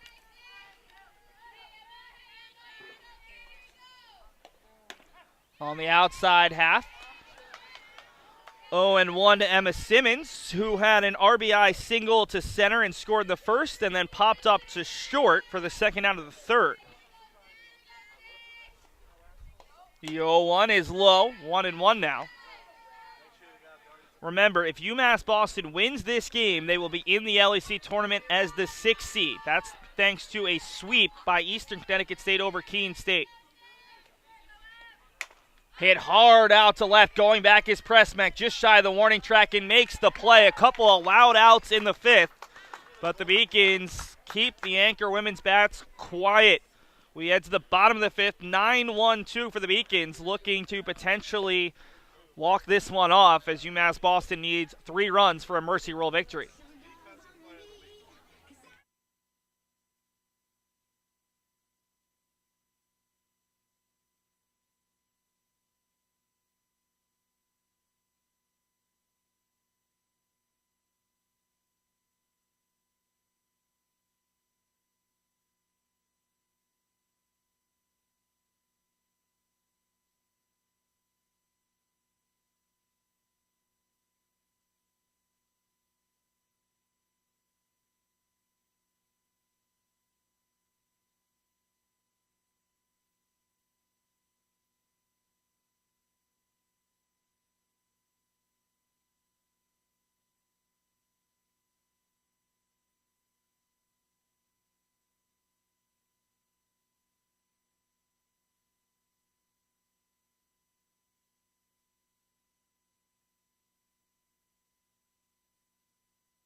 Jess Greenspan to be followed by Ari Bilotta and Kira Pressmack. The Beacons all laughs right now as they have really had a strong game number 2 after losing the first game 5-4. They were down 5-0, came back, left the game-tying run at first base.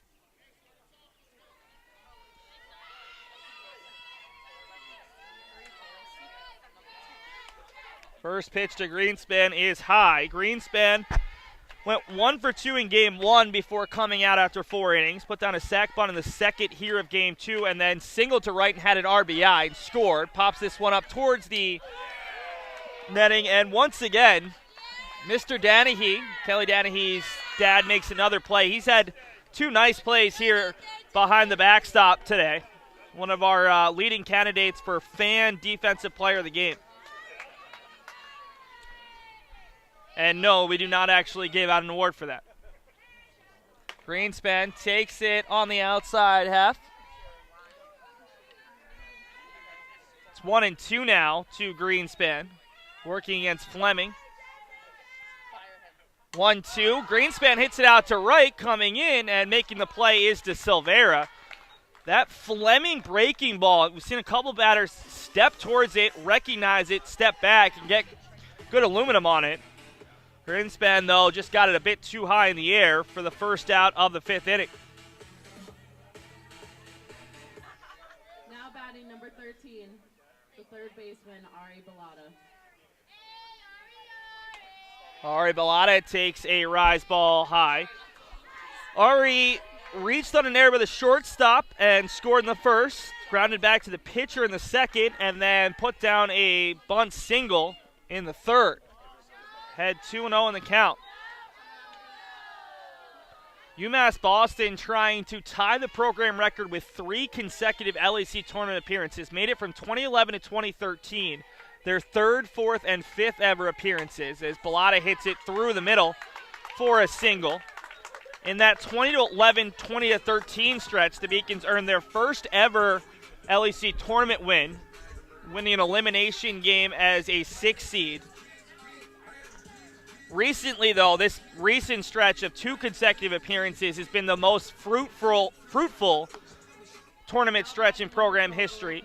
2016, the Beacons made it in with the win in Game 2 of their final LEC regular season doubleheader, a win over Plymouth State by an 11-8 score. They then went on to make the LEC championship game for the first time in program history. Did that as a 6th seed after losing their first game. The Beacons lost here at home against UMass Dartmouth in a game where they were the lower seed, but UMass Dartmouth's field wasn't playable as Pressmock bunts another ball foul. Last season, the Beacons tied for first, but lost a tiebreaker, so they had to go to Western Connecticut State, earned a wild 9-8 extra inning win, and went on to win their first ever LEC tournament title, defeating host and number 1 seed Plymouth State twice on championship Saturday. 0-2 to Pressmack, hit out to right down the line, and it's caught in foul territory by De Silveira for the second out of the inning.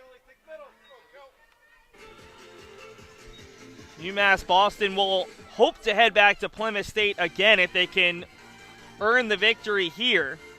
And the Beacons would play Plymouth State in the first game of the LEC tournament as the 6th seed. Kelly Danahy steps up. Danahy has walked, stole a base, and scored. Popped up to short and singled.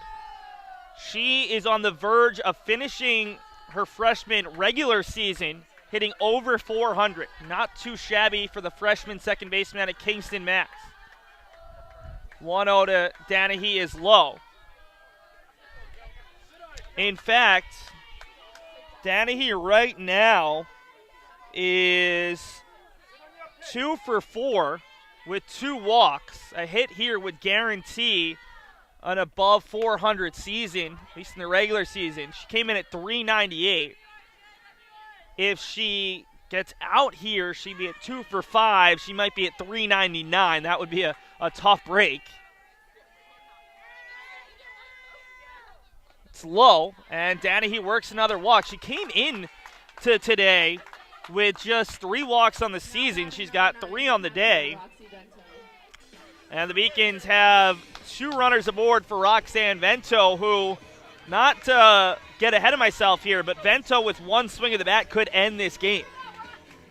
Hit a 2-run homer to left in the last game in the 7th inning to cut the deficit to 5-4, and that set the program record for career RBIs with number 90 and number 91. A 3-run shot right now would end it overall. It was her first ever home run here at home. Does have 11 career home runs. And has hit a home run in each of her last 2 games. A grand slam against Keene State in Game 2 the other day to win it. And then a 2-run homer in Game 1 against Rhode Island College today. Can she stretch that streak to 3 games in a row? She's ahead in the count 2-0. 2 on, 2 outs. 2-0 pitch to Vento. That's not a home run, but it'll get the job done. An RBI single up the middle. And the Beacons have made it an 8-2 lead. Vento is 2 for 3 with 2 runs scored and an RBI now here in Game 2 as Bilotta easily comes home for her second run of the day. And Alyssa Tully steps up with 2 on and 2 outs. Remember, the Mercy Rule victory is 8 runs after 5, and we're going to see a change, and Brianna Goff is going to come on for Erica Fleming. This is a smart decision if you're Brian Claybolt. You don't want to end your season with a Mercy Rule loss. So They want to go the full 7 innings either way, as they now trail by 6 here in the 5th. And Goff, who allowed just 4 runs in 7 innings in Game 1, will come on here out of the flex spot in Game 2. Goff in that first game, 7 innings, 11 hits, 4 runs, 4 earned, 3 walks, and 2 strikeouts. And maybe most importantly, she held Alyssa Tully, the batter, to 4 groundouts in 4 trips. Tully here in Game 2 has not had an official at bat. A sacrifice fly, a sac bunt, and a walk.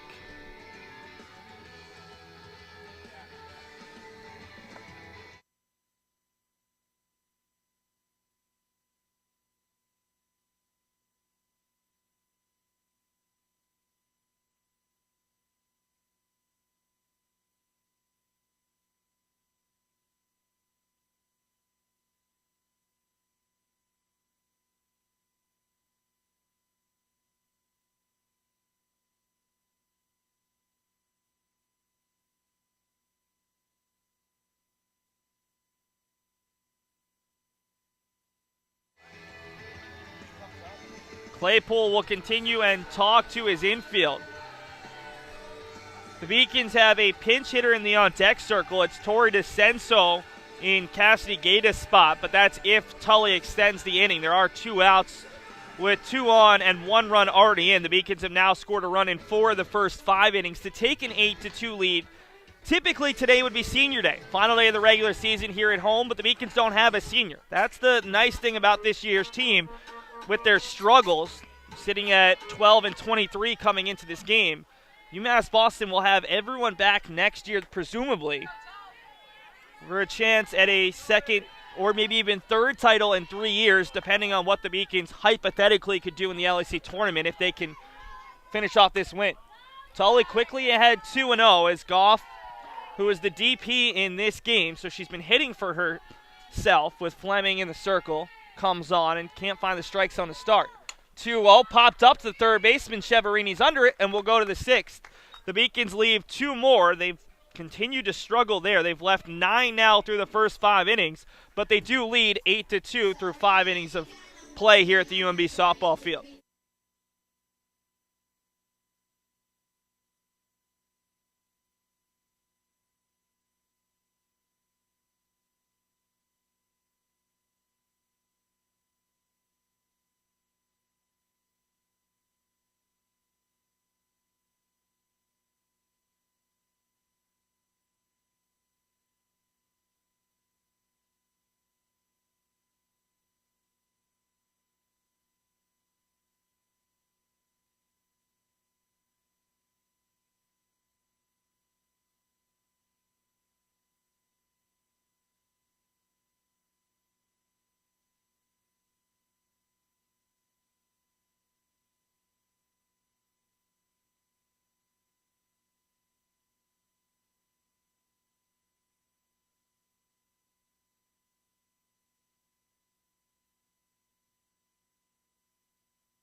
One change for UMass Boston. Tori DeCenso, who was going to come on as a pinch hitter for Cassidy Gaeta, is on defensively for Gaeta at first base.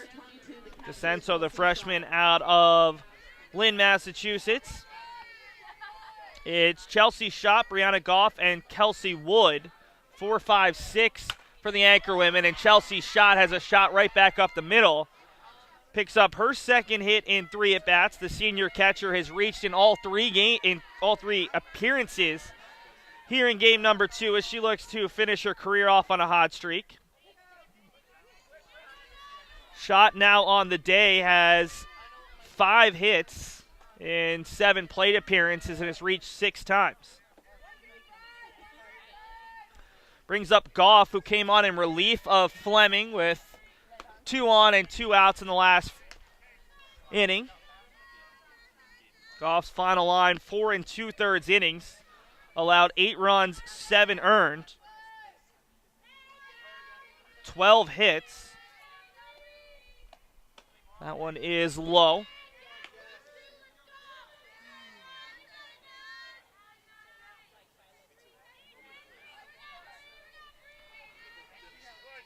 Fleming walked 4 and also had 2 strikeouts. Goff hits it to straightaway center, and another easy catch for Giovanna Bonilla, who's been out there in the outfield all day as a flex player, so hasn't seen an official at bat, but has certainly made quite a few plays in the field for the Beacons. Now batting number 19, the first baseman, Kelsey Wood. Brings up Kelsey Wood, another one of those seniors who has walked and struck out here for Rhode Island College in Game 2. Hits it up the middle. Braga can't quite make the play. Got underneath her glove.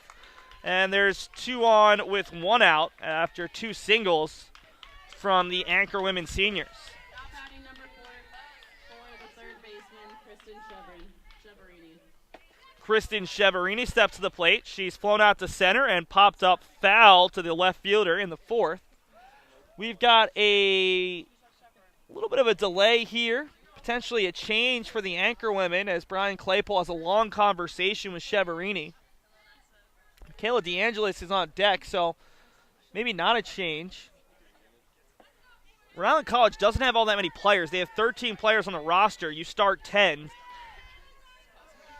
Haley Levesque, one of the team's pitchers from a year ago, no longer with the team. She hadn't made an appearance all season, so that's also hurt their depth. Makes it a little difficult for Claypool to make changes, the first-year head coach. I'm sure we'll do a good amount of recruiting this offseason with 3 of his senior starters all graduating, including Venturini, his starting shortstop, Schott is starting catcher, and Wood is starting first baseman. 3 of the top 6 hitters in the lineup as well. 1-1 to Cheverini.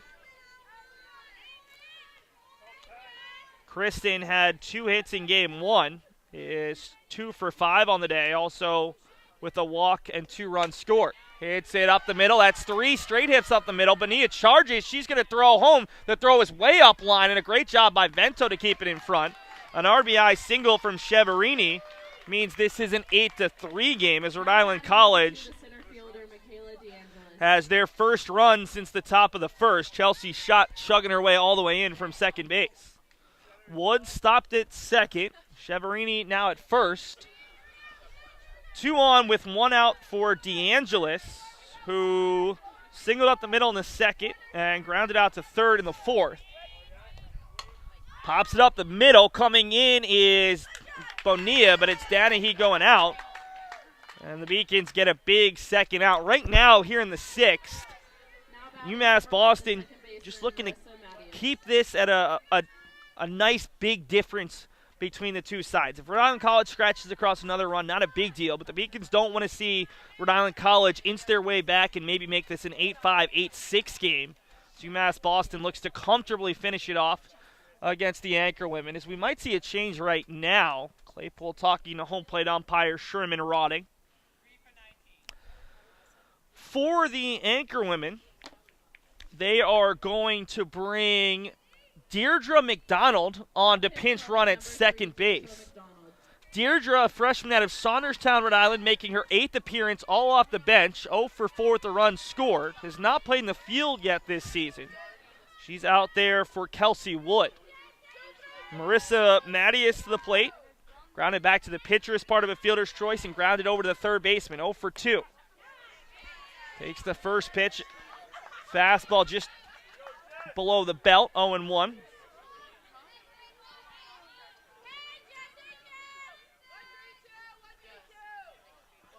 Oh and 1 now as Greenspan looks to get out of the inning without any further damage. 1-1. Well, high and outside. UMass Boston softball looking to get into the LEC tournament by the hair on their, well, you typically say chinny chin, but none of these Beacons are this analogy is not working in this case. Let's just say the Beacons are trying to really just get in by the skin of their teeth. 2-1 to Mattias, the 9-hole hitter, with Venturini due up next. 3-1 now. This is not the batter that you potentially want to bring up with the bases loaded. Venturini had a bases clearing triple the fourth inning of game one, and then scored the game-winning run on an Erica Flusky single. Still an 8-3 Beacons lead. 3-1 is chopped foul on the third base line. Count runs full. My name is Seth Lorensky, bringing you all the action from the UMB softball field. UMass Boston looks for a doubleheader split here at home on the final day of the regular season, trying to earn that all-important fifth conference win of the year. Mattias hits it up. It's popped, and Danahy and Braga both make an effort, and Danahy makes the play after colliding with Braga. Wasn't pretty, but it works, and the Beacons leave 2 on in the sixth. Head to the bottom of the sixth. The Beacons' lead is 8-3.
Tori DeCenso leads off, chops it over softly to Venturini, who can't make the play.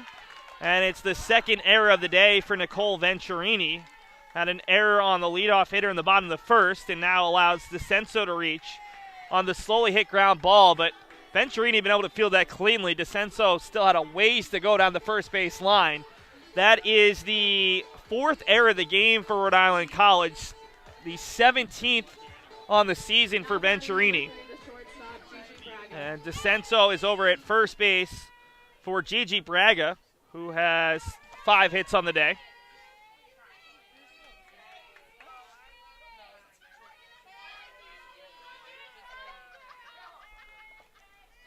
Braga with 5 hits and 7 at-bats. Might be a sack bunt situation here with the Beacons just trying to stretch their lead back a little bit more. Typically, you don't, in baseball and softball, worry about bunting and playing small ball at the lead of 5 this late, but UMass Boston desperate to make sure this is a victory to get into the LEC tournament. Goff is still in there after coming on and getting the final out of the 5th, and Wood re-entered at first base. The senior will close out her career on the field. Braga's showing bunt, puts it down foul, 2-1 now.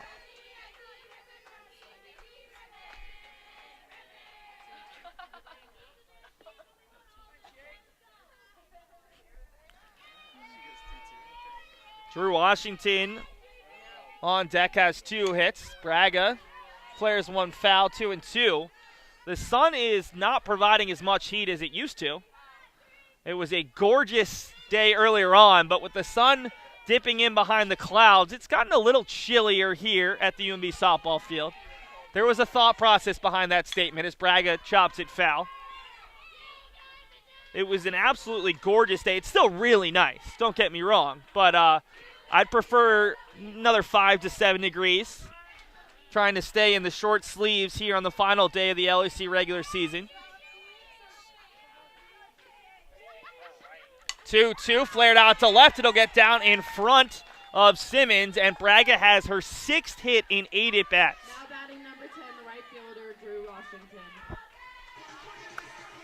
Gigi Braga is going to end the LEC regular season. Let's say she doesn't get another at-bat today. Gigi will end the regular season 19 of 40. That's a hair shy of 500 in conference play. Not too shabby for a lefty slap hitter who, coming back from Florida, was hitting .053. On the season, hitting right around 300. The bunt put down. Goff had to double clutch as Mattias was slow to get there. And it'll go down as a 1-4 sack bunt as Washington moves both runners up a bag. And the Beacons have 2 runners in scoring position with 1 down for Jess Greenspan. The Beacons sophomore pitcher who has a hit in each of her last 3 games after not seeing it bat in the Beacons' first 30-plus games. 33 if we're going to be exact. 0-1 to Greenspan, who takes it inside 1-1. Ari Bilotta is in the on-deck circle. The Beacons lead 8-3. They scored 3 in the first, 1 in the second, 3 in the third, held scoreless with the bases loaded in the fourth, and then 1 in the fifth. Greenspan takes it on the outside half, 1-2. All of the runs were scored against Erica Fleming, who came out with the bases loaded in the fourth. Brianna Goff looking to avoid giving up any runs here in the sixth. Greenspan swings and misses. Goff picks up her first strikeout of game 2. And overall, her 3rd strikeout of the day.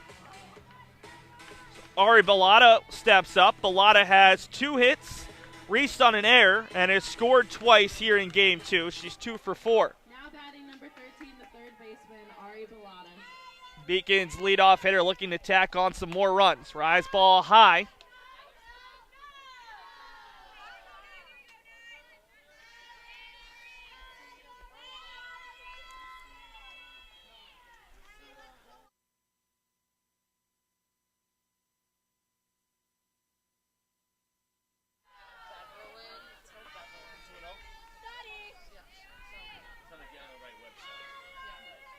Bilotta ahead in the count. The pitch is on the outside half. Believe it's 2-1 now.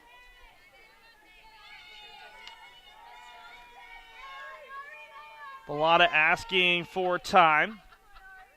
2-1 hit hard, and it will be under the glove of Mattias. That's going to allow 2 runs to score, and just like that, the Beacons are a run away from the mercy rule. Another single from Bilotta, her 3rd in her last 3 at-bats. That's her 3rd and 4th RBI of the day, and the Beacons' lead is 10-3.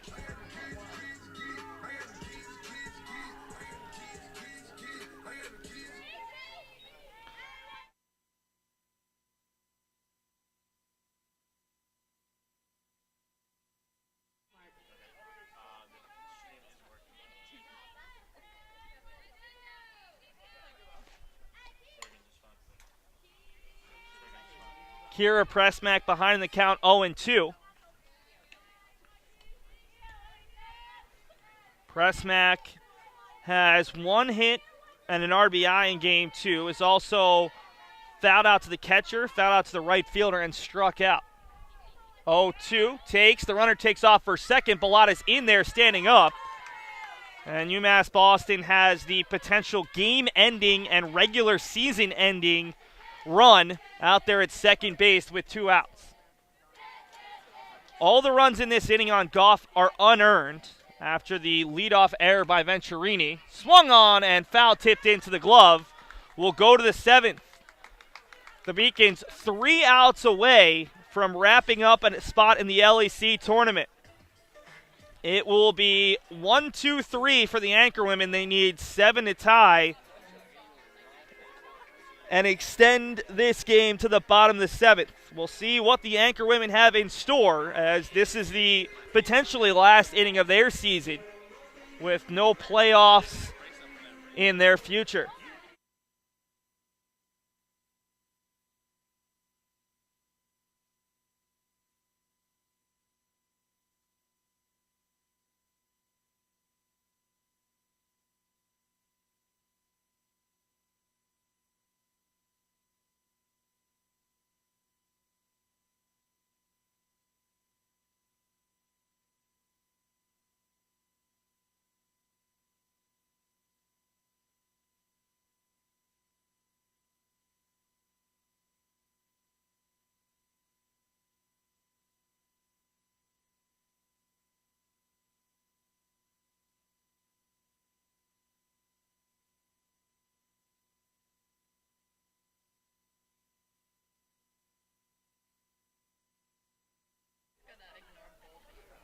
Nicole Venturini, potentially the last at-bat of the very talented senior shortstop's career upcoming.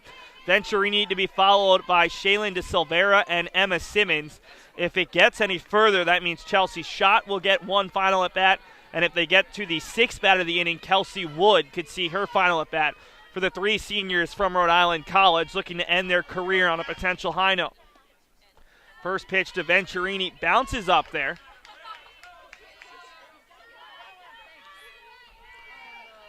1-0 to Venturini, who walked and scored in the first, flew out to left in foul territory, and then flew out to right. Takes it on the outside half. 2-1 now.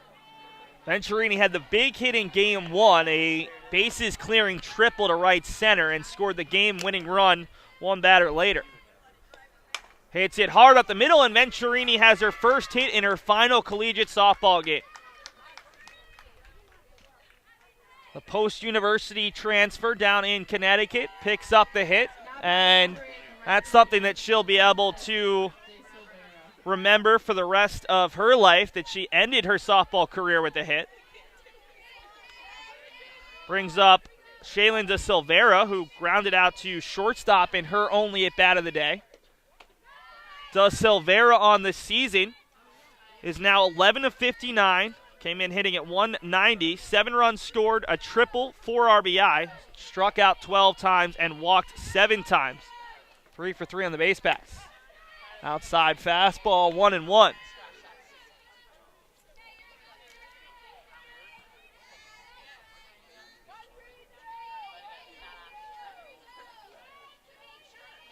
Shaylin out of Seekonk, Mass. Southern Massachusetts, right along the border of Rhode Island. Was a South Coast Conference All-Star at Seekonk High School. And an honorable mention All-Star in volleyball. Hit 178 as a freshman, now 198 as a sophomore. Leads the team with their 4 sack bunts, but you're not putting down a sack bunt, down 7 in the 7th. Hits it out to shallow left. Pressmack coming in and makes another play. The throw to first, it's going to be over the head of DeCenso. No advance as Pressmack looking for a potential double play there. And DeCenso was fighting off the sun, unable to see it. Brings up Emma Simmons, the leading hitter coming into the day for the Anchorwomen.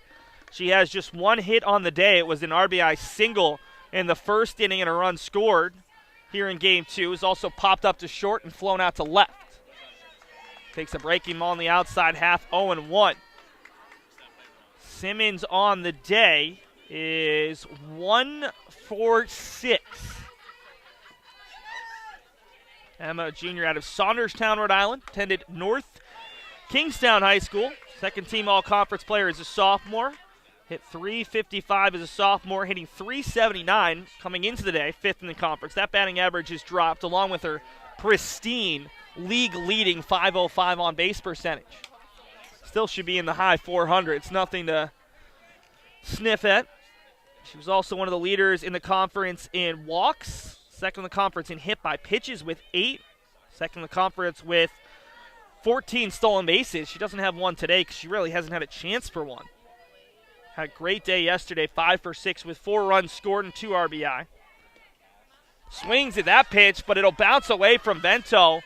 And it's a strikeout, but the runner will reach on the wild pitch. So 2 on with 1 out, and Rhode Island College still has life and maybe a little bit of hope if you're a Keene State fan watching this game.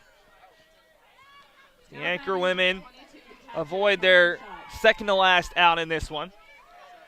Ball bounced past Vento for a wild pitch. That's just the second strikeout of the game for Greenspan.